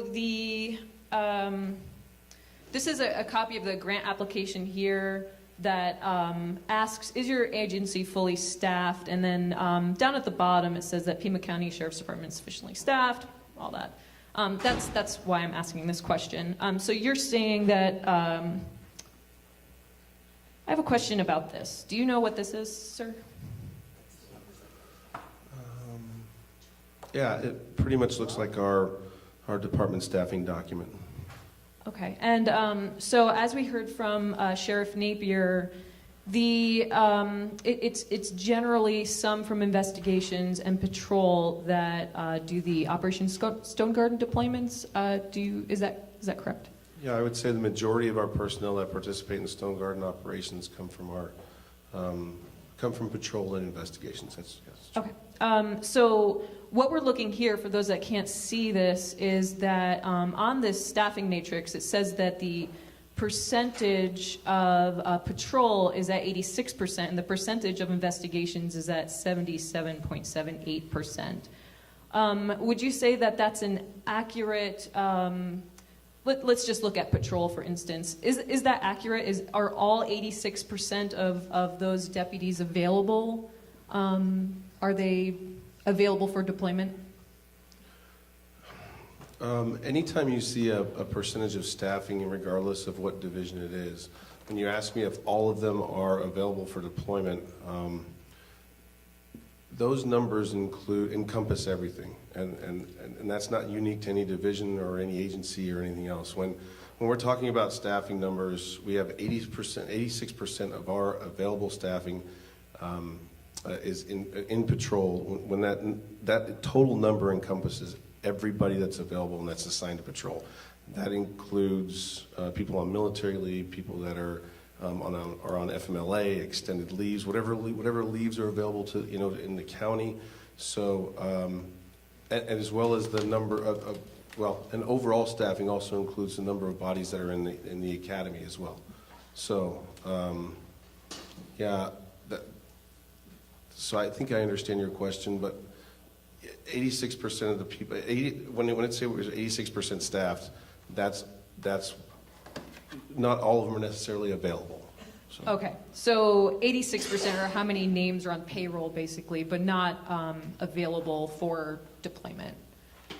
Right. And I think now that I can walk around a little bit, I see that there's this unavailable deputies, 14. I don't know where this even really came from, but it looks like 9 on military leave, and I've also heard that there might be other, so that brings this number down to 80%. And I think that might be where the gentleman, Mr. Hernandez, earlier had mentioned an 80% number. But in looking at some of the staffing, it seems that even of that 80%, there might be fewer available, as there are other special assignments for patrol. Are some being put on judicial assignment? Yeah, to address your first question, I can't really see it from here, but I see military leave, so I'm assuming that those 14 deputies that are unavailable are the leaves that I was alluding to, if the first one's military leave. And so there's probably other leave availability or FMLAs or things like that below that. Yeah, the deputies and detectives, or I should say we are utilizing staffing from patrol and from CAD to augment and supplement judicial security at this point. So that is a fair statement that there are being deputies and detectives deployed to that. That's true. So that would bring that number below 80% then. That would bring it into the 70s potentially. Do you know how many are doing judicial assignments at the time? I don't. I'm really not. I'm because of my division, I'm really not in charge of the patrol division. I believe it's around 15 deputies or so. Okay, total. thank you very much. A combination of deputies and detectives, 15 total, I believe. Okay. When I'm finished, Commissioner Parrish, you have the floor. Okay. Would you say that regular shifts are being adequately covered at this time in Pima County Sheriff's Department? Again, not being assigned to patrol. And speaking with my counterparts, yes, I know that they're, all of us collectively as command staff in the Sheriff's Department are constantly conferring about how to, to deploy the available staffing. And I know they're currently taking a look at patrol and trying to optimize deployments deployments of our available resources. As far as adequately covered, I do force commander once a month, which means I'm out with the troops at night on shift with them. And when I do force commander, I don't see necessarily a shortage, but I'm not out there every day. So. Okay. It sounds like to me resources are stretched pretty thin. Moving away from that, here is a copy of the email I sent on March 12th. This was my initial data request. And as you can see, the first top questions were for Mr. Huckleberry, and then the next 5 were for the Pima County Sheriff's Department. And for those who can't see it, the first is asking for a specific form. The second is vehicle stops and citation numbers under Operation Stonegarden for fiscal year 17 and 18 while Stonegarden was active. The next point is for, and these are all for fiscal year 17 and 18. I wanted to know the amount of people turned over to Border Patrol, total arrests, misdemeanor and felony, and then total cost per hour under Stonegarden. So here is a copy of Sheriff Napier's response to me, which I received on the 15th. And I wanted to just highlight a few things. So in your packet, you have a copy of a daily activity report that I handed you, and I can show that later. And I believe the commissioners have a copy of the a DAR, so you know what those look like. When I asked about vehicle stops and citations numbers, I was told by Sheriff Napier, we have previously not captured this information, and then there were a few reasons why. And then the same answers applied for the other data that I had requested. This is a copy of a activity report. For those that don't have a copy in your packets, this doesn't look that great because it's really pixely. But you can see right here, we have vehicle stops, citations, felony arrests, actually quite a bit of data. This I chose at random. It looks like some nights were a lot more interesting than others. And those fields are filled out. So now, if I am correct, as communications captain, you deal with public records requests in some way? No. I actually, the only records requests I deal with are directly in regards to this commission, and that's only to streamline the process so you get the information as fast, as soon as possible. Great. The actual overall public records requests go to another division. Okay. So you have a copy of the DAR, and in your estimation, looking at this DAR, has Pima County Sheriff's Department previously captured the following information under Stonegarden? Vehicle stops? Yes. Citations issued. Yes. Number of people turned over to Border Patrol. Yes. And total arrests, including misdemeanor and felonies. Correct, and that's also inclusive in all of the data I provided to the commission, kind of summarizing all that too. So we've been as transparent as possible. Great. I just want to reiterate that the letter I received, signed by Sheriff Napier, told me that we have previously not captured this information. And there were a few reasons for that. He said that there had been no prior expressed interest in the review of these data, but prior to the 2018 DARs that I was requesting, this very body with the Criminal Justice Reform Unit had worked together on these data. So my personal editorializing, I would say that there was a community interest in it. Second, the capture of these data was not required under the terms of the Stonegarden program. So are you familiar, well, you might not be familiar with it, but do you know if the capture of these data are a requirement of the Stonegarden grant? Honestly, I haven't been involved in the Stonegarden grant. I've never participated in the Stonegarden operation. I know that we are obligated to provide a certain amount of data. I would say I would assume that data we provide is, through the DARs that the participating deputies provide. So that's all I know. That's all. Okay. Thank you. And this is a copy of the 2018 DHS Notice of Funding Opportunity for Operation Stonegarden. Once again, it's a little pixelated up here, but this is the reporting procedures and just requirements that these data are collected and furnished to FEMA and DHS. So once again, I was told that capture of these data are not required under the Stonegarden program. And then lastly, it says our records management system is not well designed to capture these. Would you answer for me, is the P drive, your records management system, well designed to capture operation-specific data of this type?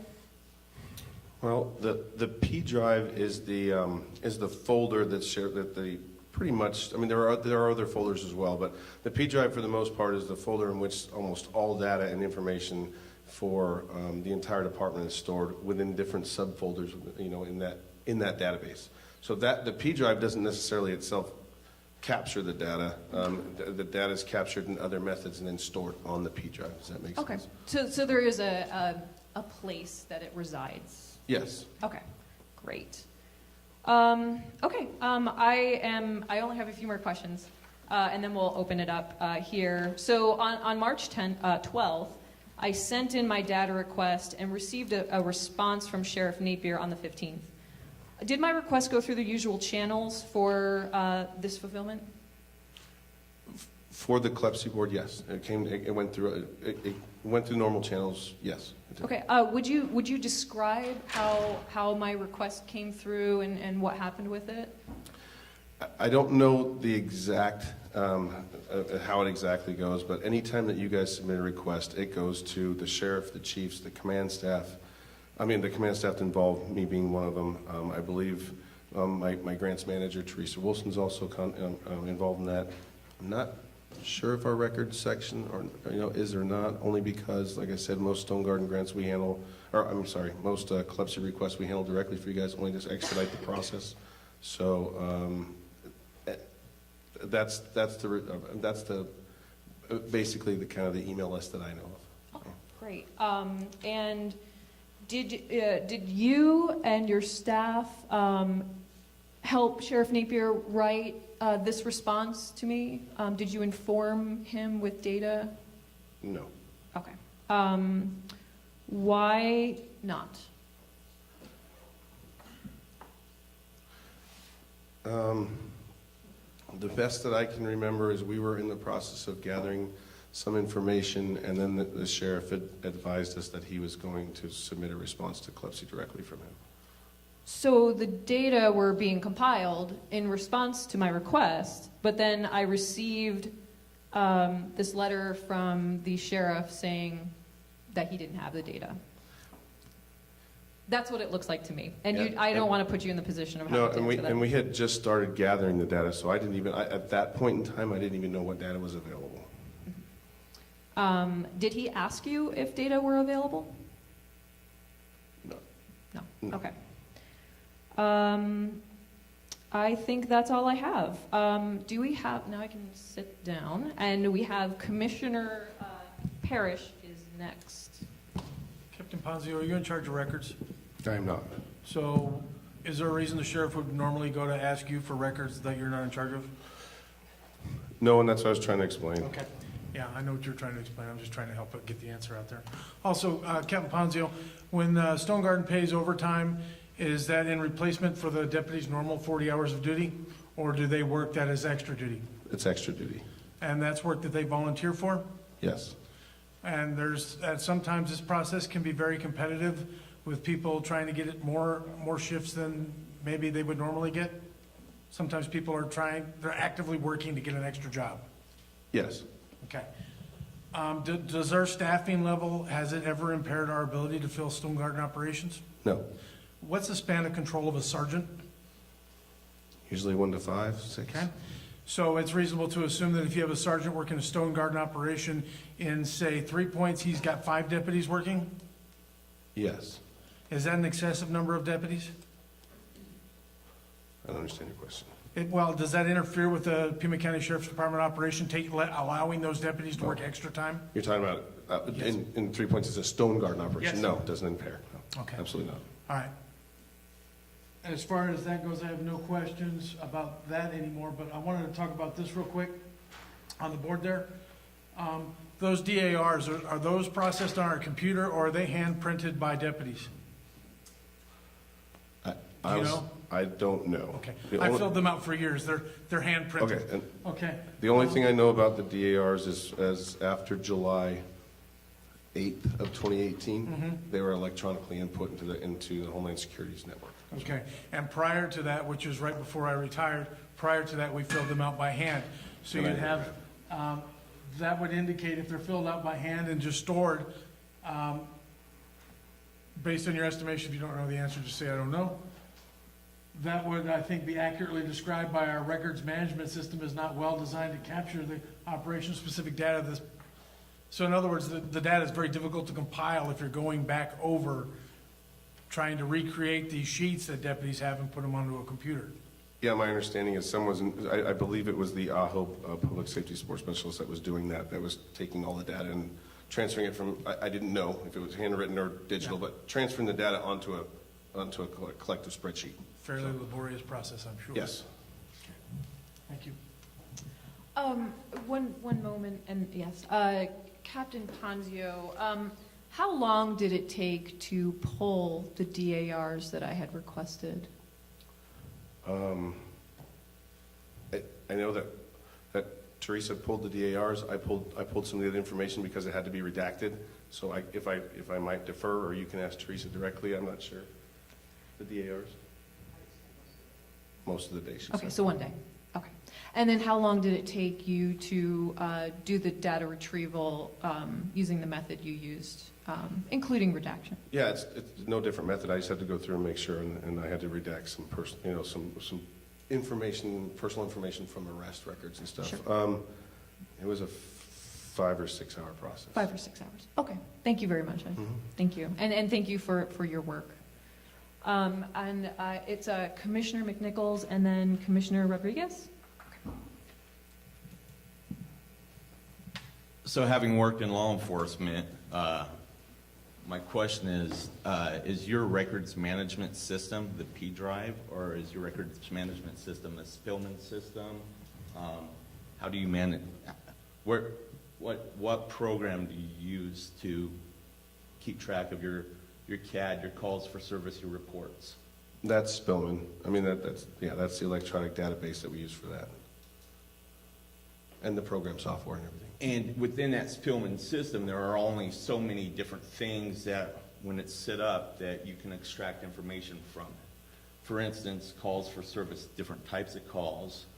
So, in my understanding of record management systems, sometimes we don't always have all the information we want to collect from a system when we purchase it. Sometimes you have to go in and either you have them do a technological add to it where they recreate new fields for you to either add input to or not add input to, where it makes it easier to withdraw certain information and types of information. If I understand your question correctly, when you're dealing with a Spillman system like that, you can tend to be limited on the amount of data queries you can conduct. And so this commission has asked questions from the sheriff about stuff that is not normally captured in that records management system. And so, because there's not necessarily a thing to say how many particular types of different stops you have with another agency or how many different types of interactions you have with Border Patrol, those things may not have been captured prior to this commission existing. And I believe what the sheriff talked about earlier when he spoke, not only today but in prior meetings, he talked about wanting to find out what information it was that we wanted to collect, so that way they could go back and make certain tweaks to their system so they would be able to have those numbers. So if you take multiple handwritten daily activity reports that isn't necessarily built into their records management system, and you take some that may be written in an electronic format on a Word document, some that are completed that may be scanned and put into a PDF system, and then they might all get massively stored on what I'm assuming is a P drive where all that data goes. You don't necessarily have a thing where you can click the magic button and say, I want you to sort and separate every stop, and that instantly pops up too. That's what we as a commission have asked them to do, but that's not what they're able to do at the click of a snap of a finger or a click of a mouse to withdraw that information. So I think the Sheriff's Department has made great efforts in trying to let us know that we need to let him know what type of information we want, so that way he can work with us. The more specific we get to helping him with the information, the better he can answer our questions. But to just go up here and to basically try to play from a multiple different set of angles saying, this is what I was asking for, it's not as easy as clicking on a mouse and getting that information. So I think we have to be aware of that and understand that. So when they're doing their due diligence to help us, we can help them in the future by telling them what we want specifically ahead of time. So I just wanted to clarify that you didn't have all these different stats easily accessible prior to today or to this commission existing. Thank you. Thank you, Chair McNichols. And then I will get to the questions over there. I just wanted to clarify, so it did take you 4 or 5 hours to furnish these data for us? Yes, Okay. more than, I mean, the entire day, I would say. It was, okay, so it was one work day to get that. So it wasn't a click of the button. It took one work day to furnish these data. Yeah. But they were in the system. Yes. You were able to retrieve them. They were already there. You just had to work the data and then redact some things and Yes. stuff like that. Okay, thank you. Commissioner Rodriguez. I'm going to ask this question again. So Operation Stonegarden is after the first 40 hours of a deputy, right? Yes, Commissioner. No, and to answer your question, a deputy works a regular shift, or a detective works a regular shift doing their regular assigned duties. Operation Stonegarden is in addition to that, and it's the federally funded overtime to allow them to do that. Right. Do we have any caps on the amount of hours a deputy can work? Yes, there are very strict off-duty and hours that they're allowed to work, and we abide by them. It's 64 hours total in a week is what they're allowed to do. So 24 hours on top of the original 40 hours. Yes. And I assume the 24 hours for those deputies that do get deployed on Operation Stonegarden and working on an investigation. So do you allow those hours to be worked? Or if there's an investigation going on, the officer gets to work over 24 hours? Very rarely does that happen, that we allow someone to work over 24 hours, if I understand your question correctly. It would have to be an extreme extenuating circumstance to have that happen. And if it does happen, more than 9 times out of 10, it's because the deputies already worked their 40 hours, their 24 hours of off duty, and maybe being subject to being called out, say, as a homicide detective. And when there's no other way, we can't avoid them having to go on a call out for, for operational necessity. So in essence, they could work over their 64 hours with, with supervisor and command approval. That happens very rarely. Okay. So. And would you agree that the performance schedule for a deputy, especially doing this kind of work, would it be just limited to 40 hours? Because their performance would not be the same after those? And this goes in regards to labor practices and union. I don't understand your question. I'm sorry. I'm trying. So do you think the officers are performing their best after working 40 hours? Oh, do they perform their best after working 40 hours? I'll be honest with you, all of us in this room that is law enforcement professionals, we're not, even though, nationally a 40-hour work week is pretty much an accepted week, that's not an accepted week for us. I mean, we're so accustomed to working more than 40 hours that I don't think that any law enforcement officer's ability to perform their job is inhibited whatsoever by working more than 40 hours, because we do it almost on a weekly basis. All right. And do you have any rules or regulations in regards to officers who are not doing anything after the 40 hours under Operation Stonegarden? Do we have any rules? For example, if they're not deployed for an investigation or anything, so do you have any way to tap it and say, hey, just go home instead of wasting the money? Or putting more hours just by waiting? Are you talking about during the operation? Like if I'm working after the 40 hours. After 40 hours. For example, they sign up for a shift, they're on Operation Stonegarden hours, there's nothing going on. Do they get to go home or they have to wait until something happens? Again, I think I understand your question. So after their 40-hour work week, if they're deployed for a Stonegarden operation, those operations are for a designated time period. So they would work that time period. So the time period, but the time period, it's already contributing to an existing investigation, or it's something that they're just waiting to happen? No, the time period is set as a predetermined operation in conjunction with a federal partner. So we designate, say, Sonoyta Highway is a Stonegarden op for tomorrow night, and it's from 2000 to 0100 hours, or 2000, 8 o'clock at night until midnight. That's the Stonegarden op. So they would work those 4 hours. I think she's also asking one other thing. They don't sit around and wait. Stonegarden operations are proactive. That officer's job is during that time period that he has to work is to be out there looking for things, not waiting for something to happen. They're out there working, trying to find problems. So they're trying to find them. It's not a already existent thing happening. That's the clarification I want to get to. Okay, then yes, obviously any Stonegarden mission is going to be a proactive patrol of some kind. So we're right. We're out there trying to detect things and deter things. Thank you.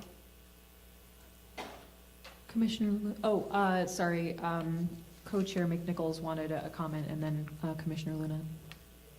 When it came to pulling stats, and this may be for Teresa with the grants, would you have been able to do it as quickly as you did had the Public Justice Committee that from the county from a year ago not asked us to start, or not asked the Sheriff's Office to start tracking some of those numbers? Had any work from previous requests made pulling the information that you provided for us? Has that made that easier for you guys to do, or?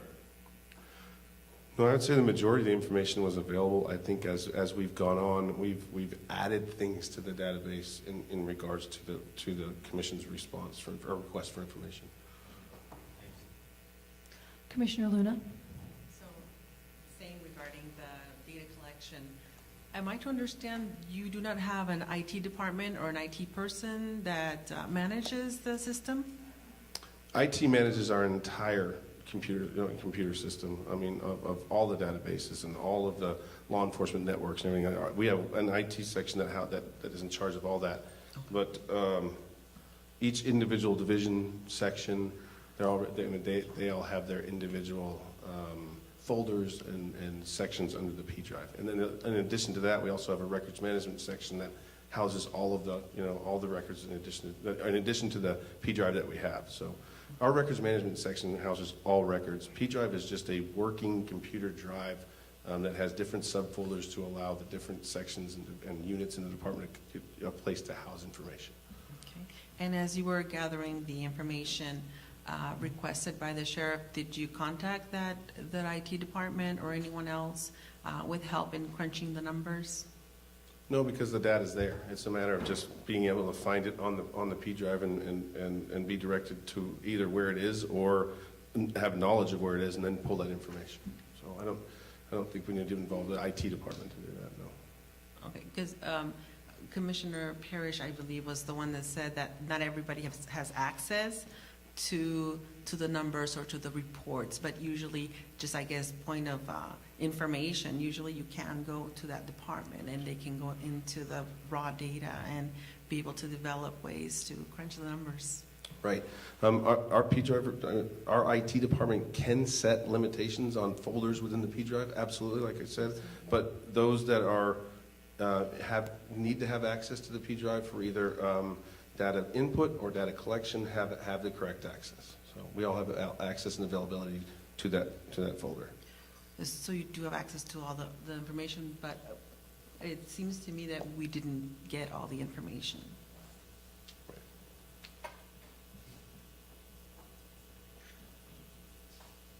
And you have all the information now.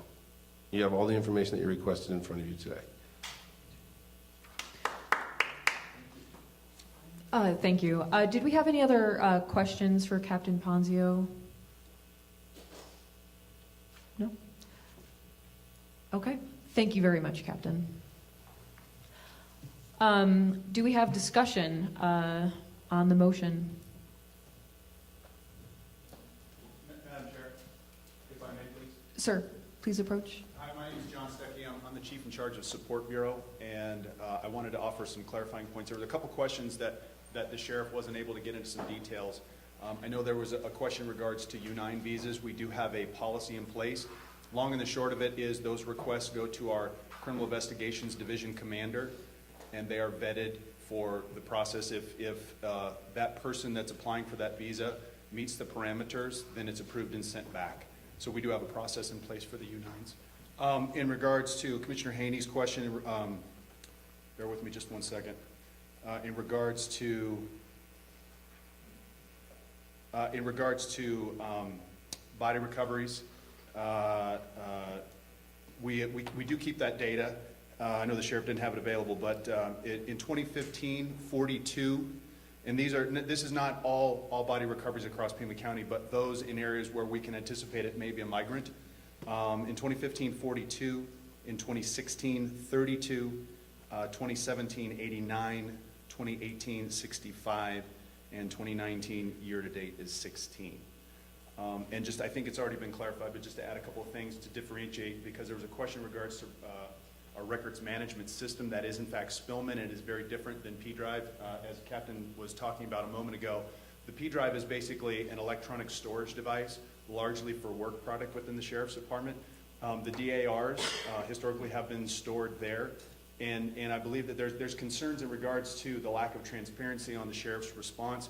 And I think he spoke to it earlier where he was referring to pulling data from Spillman, that is our go-to on things where you can easily access information of this type of nature. However, the specific questions of your concern, it's difficult to extract it from Spillman. Now, a more difficult extraction is from the actual forms themselves, the DARs, which are stored on the P drive, that's correct. And as Captain Ponzio discussed, it does take time. And I think the Sheriff wanted to make sure he gave the most accurate and timely information possible. Quite honestly, I'll take responsibility for not presenting that information further and making sure that the Sheriff knew in his response that we could extract this from the hand-created data. So that's my fault for not clarifying that for the Sheriff. He was trying to be as transparent as he could with the information that he had. And so I believe that the data from the DARs that you've requested is being provided. It's not, you know, it wasn't the sheriff's design to lack that transparency or conceal anything. We have it, we're open. In fact, our intent is to post this data on our website. In fact, with our rural safety initiative, it is posted on our website for all to view. So that information is available. Apologies.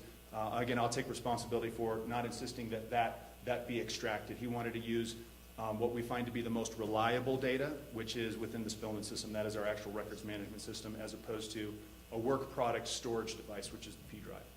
So. Thank you, Chief Stuckey? Yes, ma'am. Is it? Thank you. Okay. So I guess Sheriff Napier's response for being accurate and timely was to tell me that the data were not captured and unavailable. But thank you very much. So do we have more discussion among commissioners, and then we can take our vote, and then we can move on to the next. Commissioner Garcia. No, never mind. Thank you, Madam Chair. Appreciate it. Thank you. The motion is on the floor. We're having discussion before. I'm not sure if this would be up for discussion. Oh, I'm sorry, was someone? Chairman Serrato, please. Oh. I mean, sorry, not Chairman. Chairman. Used to be. Commissioner. I'm not sure if this would be a motion or just part of discussion, but due to the fact that there's been a history in this commission of misrepresenting our votes out in the community, can we do a roll call when we do a vote for this? Absolutely. Okay. Commissioner Garcia.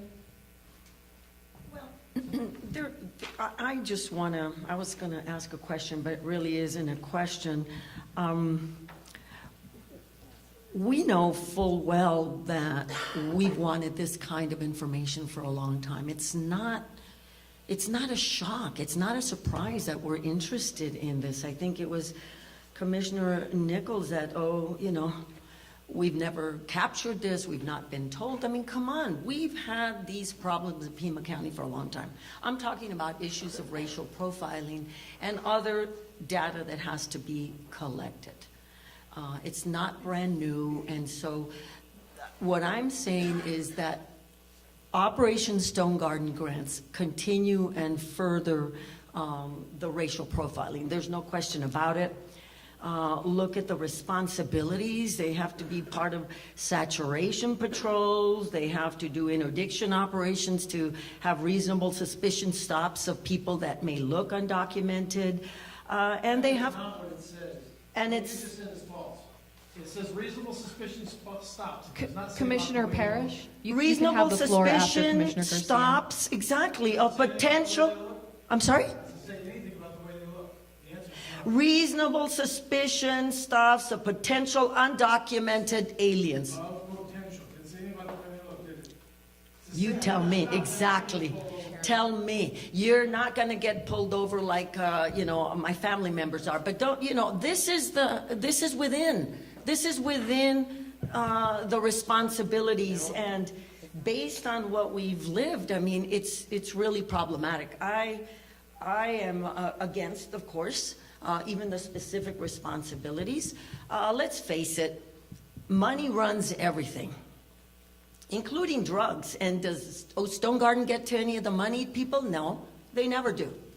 And you're going to say, well, that's not part of the federal thing. But really, that's what does it. The banks and all of that keeps the drug rolling. We talk about fentanyl and such. That was created also by the legal opioid business, and now we have this. What I'm saying to you is Pima County has its challenges, and we should not be adding on a collaborative attempt and with the federal immigration authorities, and that's what this is. It is to collaborate with them. It says it right here. I don't really understand why it's listed. It's listed right here, why we're arguing about that. We've got a lot of problems. We didn't even address the indirect costs of Pima County. The sheriff talks about it and then says, well, we get indirect benefits, so the helicopter to save somebody, and therefore we should know. Transparency doesn't just mean finding out after the fact. It's before we go in. Transparent means our local government should be involved in this. Our federal government should be involved with this. That's part of transparency too. Because in the end, you know that money drives, and if the feds are giving us the money, we have to do Fed work. And as the gentleman said, we should be committed to Pima County. And we have to stop talking out of both sides of our mouth and say, yes, we're going to support border security measures that the federal government says, and then says, no, we're not doing any border security measures. We're just helping out the people in in Ajo and in Green Valley because we don't have enough sheriffs. We're saying both things at once. And so, as you know, I'm against us receiving these grants. I think it's only creating more insecurity, less, instead of more security for Pima County. Commissioner Parrish, I promise you the floor. I'm actually going to vote for this. I know it's a big shock to everybody, but it's important that we understand what we're really saying here. Oh, thank you. It's important that we really understand what we're saying here, because you know, we do have a lot of problems in this community. Some of them are things like fentanyl and child sex trafficking of women and children, just people trafficking for other purposes. And, you know, we all talk and we listen to the news media. Everybody says, I'm in favor of border security. But they don't want to build the wall. And this is not the wall. This is about not only border, but community safety. 70,000 Americans died last year of opioid overdoses, and a lot of that fentanyl came through Pima County. And because we've got issues, we want to throw up our hands and say, you know what, I'm sorry those 70,000 people died, but we're not going to do anything. We know the drug cartels are working hard in Pima County, but we're not going to do anything. And by doing anything, we're accepting money from the federal government so we can support operations to keep Americans, non-Americans, and other people safe. You know, the sheriff talked a little bit about people giving up and running out and flagging us down. And during my career, that happened a lot. Sometimes it was on a Stonegarden operation. Sometimes it wasn't. Sometimes I'd be out by Sassabee doing a Stonegarden operation, and you know the first person on scene to a car accident and people are hurt and bad? It's a Border Patrol agent. And he's there taking care of our citizens until we can get there. And maybe they're not citizens, but he's there, he or she is there, working hard for the public safety. So for anybody to say putting more cops into the rural areas is a bad thing is not paying attention to reality. And what they are doing, they should work for the cartel because they're the best speakers on their behalf, because the cartels want us to vote no. The cartels don't want border security. The cartels don't mind 70,000 Americans dying every year. They don't mind when children and women get trafficked for sexual purposes or any other purpose. Well, I mind. And I'm going to vote that we approve this. And if you don't mind, then vote the other way. But it doesn't make any sense because we've got problems, we're going to throw in the towel. That doesn't make sense. And that's not who we're supposed to be. We're not supposed to throw in the towel. We're supposed to be working every day to get better and better on the moral issues as well. But we don't throw in the towel and victimize our own citizens. Thanks. More discussion?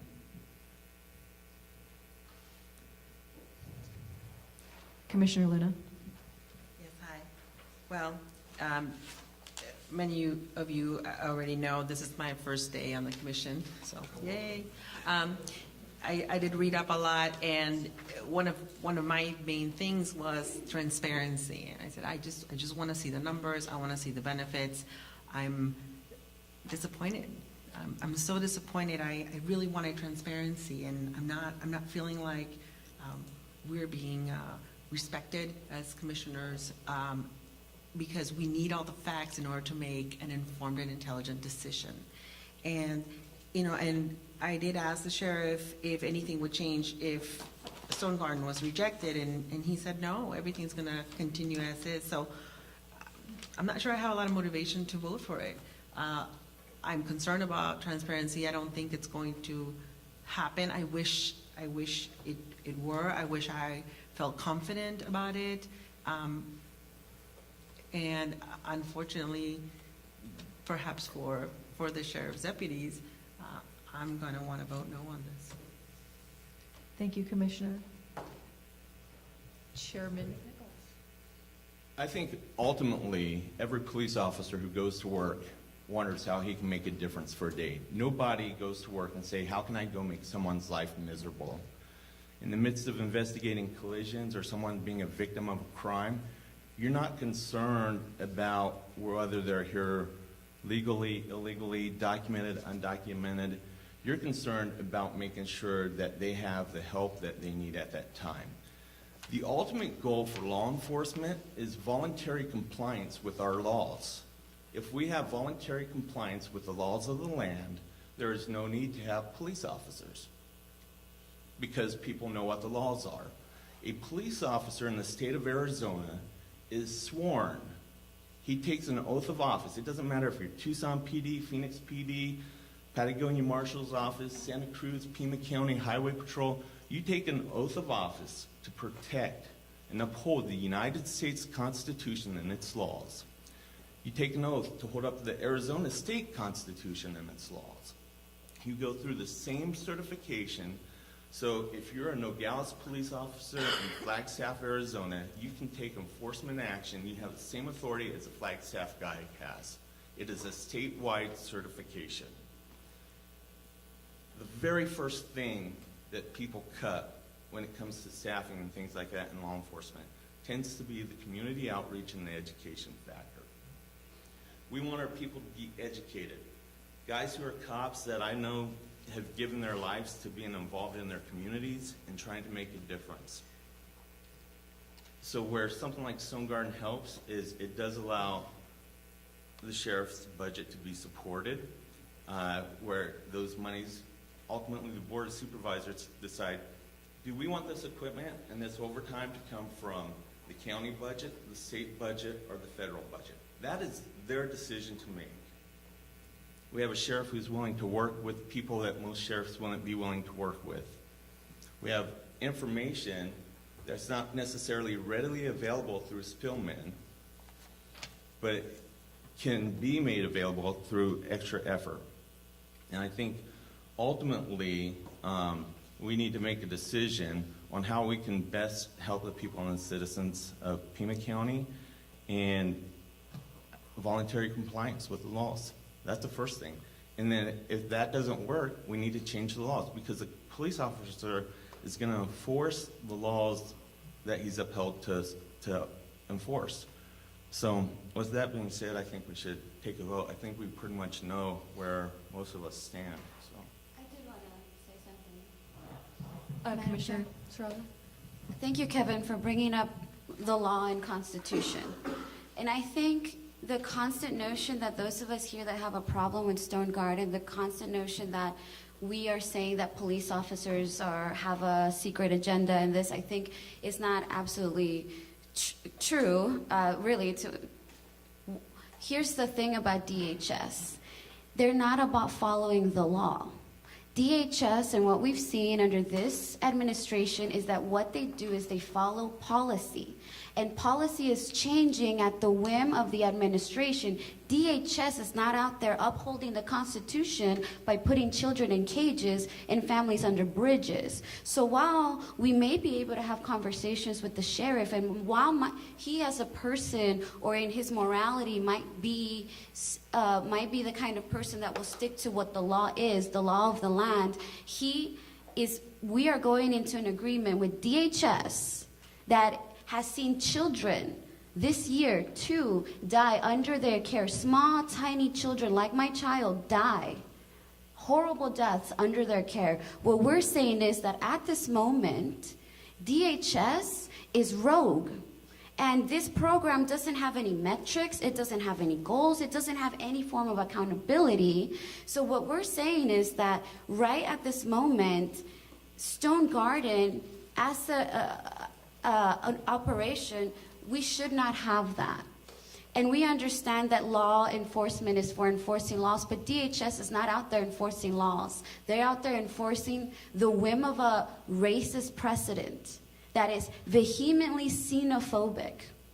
And 1-point-something million that we're putting here is not going to cripple the sheriff's department. We know that because we know the budget. So I think we have to make distinctions between what our Constitution says, what our Arizona law says, and what DHS is out there forcing police departments and their own rank and file to do. And they are forcing them to do inhumane things to families and to young children. And that is why this is absolutely political, all due respect to Sheriff Napier, but politics aside, no, I will not put politics aside, because DHS is all about politics. It's all about politics. And as we saw the number of dead bodies that they're encountering, having Operation Stonegarden hasn't stopped dead bodies from piling up. It does not deter families who are desperate from coming. And then what we also see at the border is the massive criminalization of refugees. That's another thing that's not part of our Constitution, and might I remind everyone, it's against international treaty laws. It is absolutely legal to seek asylum, and we are caging people. We are destroying people in the process. And I, as a 25-year resident of Tucson, refuse to take Stonegarden money because I understand the realities of that. Thank you, Commissioner. Do we have any other comments? So I just wanted to speak a little bit. Our men and women of the Pima County Sheriff's Department in uniform, they are ours, are already stressed to the max. They're pulling overtime to cover regular shifts. They're covering jail shifts at the Pima County Jail. And there is talk within the department of compulsory 12-hour shifts for these officers. Is this fair to them to put more of a burden on them to do more overtime? The Pima County Sheriff's Department annual budget is around $165 million, and we're talking about $1.2 million here for overtime and for ERE pensions. We've been told by the sheriff himself, and as Commissioner Luna mentioned, that this job will get done. And I deeply appreciate Commissioner Parrish's passion about things like fentanyl and methamphetamine in our communities. But we've been assured that this job will continue to be done. These drugs will continue to be interdicted. So as we look at an already stressed staffing level here, we don't need to do Border Patrol's job. We're at 72% staffing for patrol, and Border Patrol has 4,500 agents in the Tucson sector. Not to mention the Office of Inspector General report that had serious issues with the Stonegarden grant. 7 major points that said the Stonegarden grant needs to have better accountability, there's no measure on its effectiveness, and it needs to improve. Lastly, I want to talk about transparency.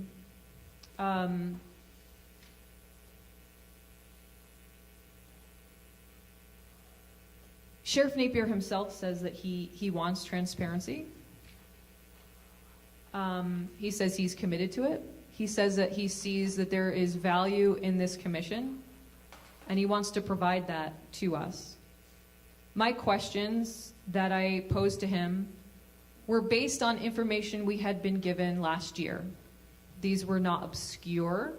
These were not hard to understand.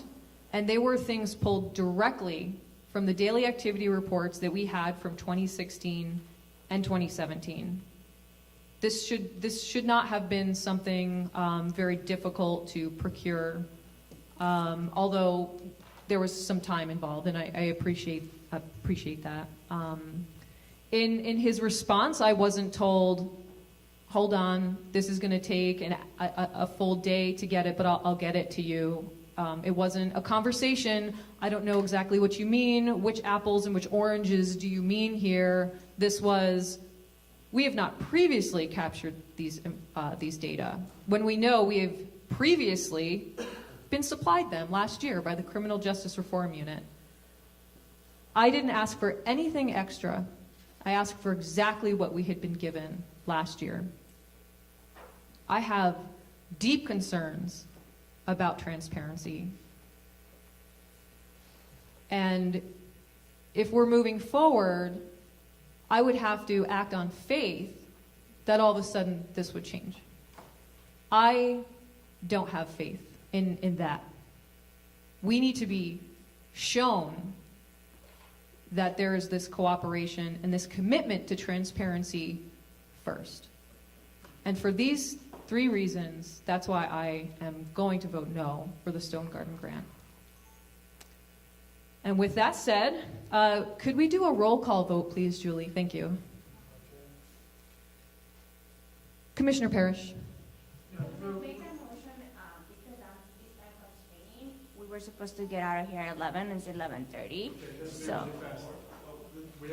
let's just vote. Okay, the motion on the floor is the acceptance of the, it's the overtime and mileage portion of the Stonegarden grant.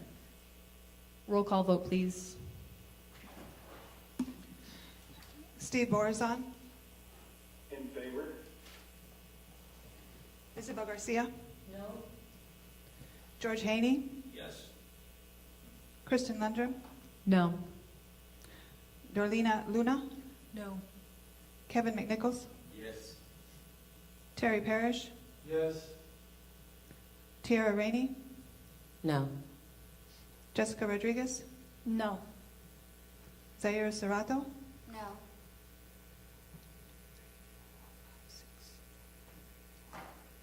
6 to 4. Nays have it, the motion fails.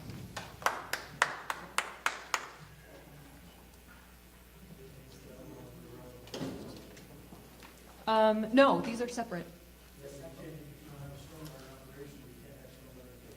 Okay, I see. And I want a clarification on that maybe from the clerk or from the sheriff's department. Yeah, if someone could, so Commissioner Parrish just brought up that we can't even discuss item 7 because of the overtime and, If they turn down the ability to have an operation, You can't have one without the other. that's, okay. So if you're voting against the overtime, Yeah, there's that's no point in voting for or against the equipment. thank you. That's correct. Okay. Commissioner Garcia. We're an advisory committee, so I don't know that's, can't we vote on it anyway? Because we're advisory, I mean. That is true. What Yeah. if the board thinks differently on the first section? I don't know. I just think we I have to be clear. believe that's probably accurate. We could recommend whatever we want since it's non-binding. Okay. That's correct. Would someone like to move item 7? Motion to approve item 7. Seconded? Second. Do we have it's Chief Stuckey, did you want to discuss the equipment purchases, or did you want to have someone else do it? Well, we do have folks here that can discuss the equipment specifically, if you'd like some detailed answer on that. Did we have any question about the equipment purchases? Commissioner?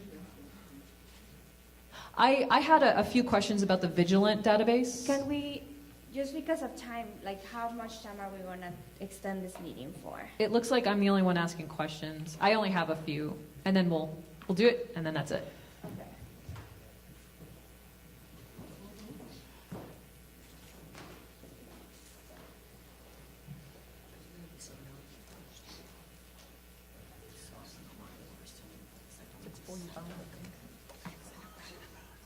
Bring a cushion. Or work on that butt. Hello, I'm Deputy Chase. Hi, thank you so much. I had a question. So are you fairly familiar with the Vigilant database that you use? I use the system, yes. Okay, and correct me if I'm wrong, but you can choose to toggle who you share these data with.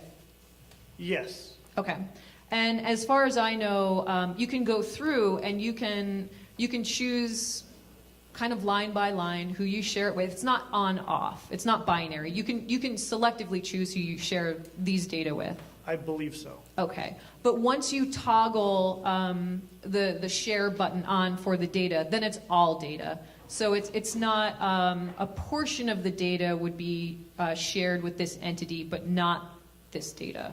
I believe you can choose if you put in specific things that we're looking for, we can just do it within our agency. It does not go out to everybody. Okay. On the grant, and I don't know, are you familiar with the grant application portion? I am not. Okay, that doesn't matter. I am. And so on the grant application, it mentions that, doesn't even matter. It mentions that these data would be shared with Border Patrol because Border Patrol also has access to the Vigilant database. Is that correct, as far as you know? As far as I know, they do. And as far as I know right now, we do share with all law enforcement agencies. Okay. How many license plate scanners do we currently have in the department? I believe we have 5 vehicles outfitted with 2 cameras each. Okay, and that's the auto theft unit and the drug interdiction? Correct. Correct, okay. Thank you. So in the grant application, you might not be able to answer this question, but you can talk to me about that. So in the grant application, it talked about how the license plates that are scanned during non-Stonegarden hours would be uploaded to the Vigilant database and also be accessible to Border Patrol. Is that correct? Correct. Okay. And that's currently what the arrangement is right now for the license plate scanners? I believe, again, I don't know that we got them initial ones with anything to do with Stonegarden because we did not have Stonegarden when we purchased them. We purchased them, and again, we share with all law enforcement agencies at this time. Okay. Thank you so much, sir. Did we have any other questions about the equipment purchases? We're good? Okay. Any discussion? Hearing none, if we could do it, yes, thank you. Roll call vote, please. Steve Borzon, Yes. Isabel Garcia, No. George Haney, Yes. Christian Lundrum, No. Doralina Luna, No. Kevin McNichols, Yes. Terry Parrish, Yes. Tiara Rainey, No. Jessica Rodriguez, No. Zaira Serrato. No. It's 4-6. Motion fails. I would move to adjourn this meeting. Thank you all.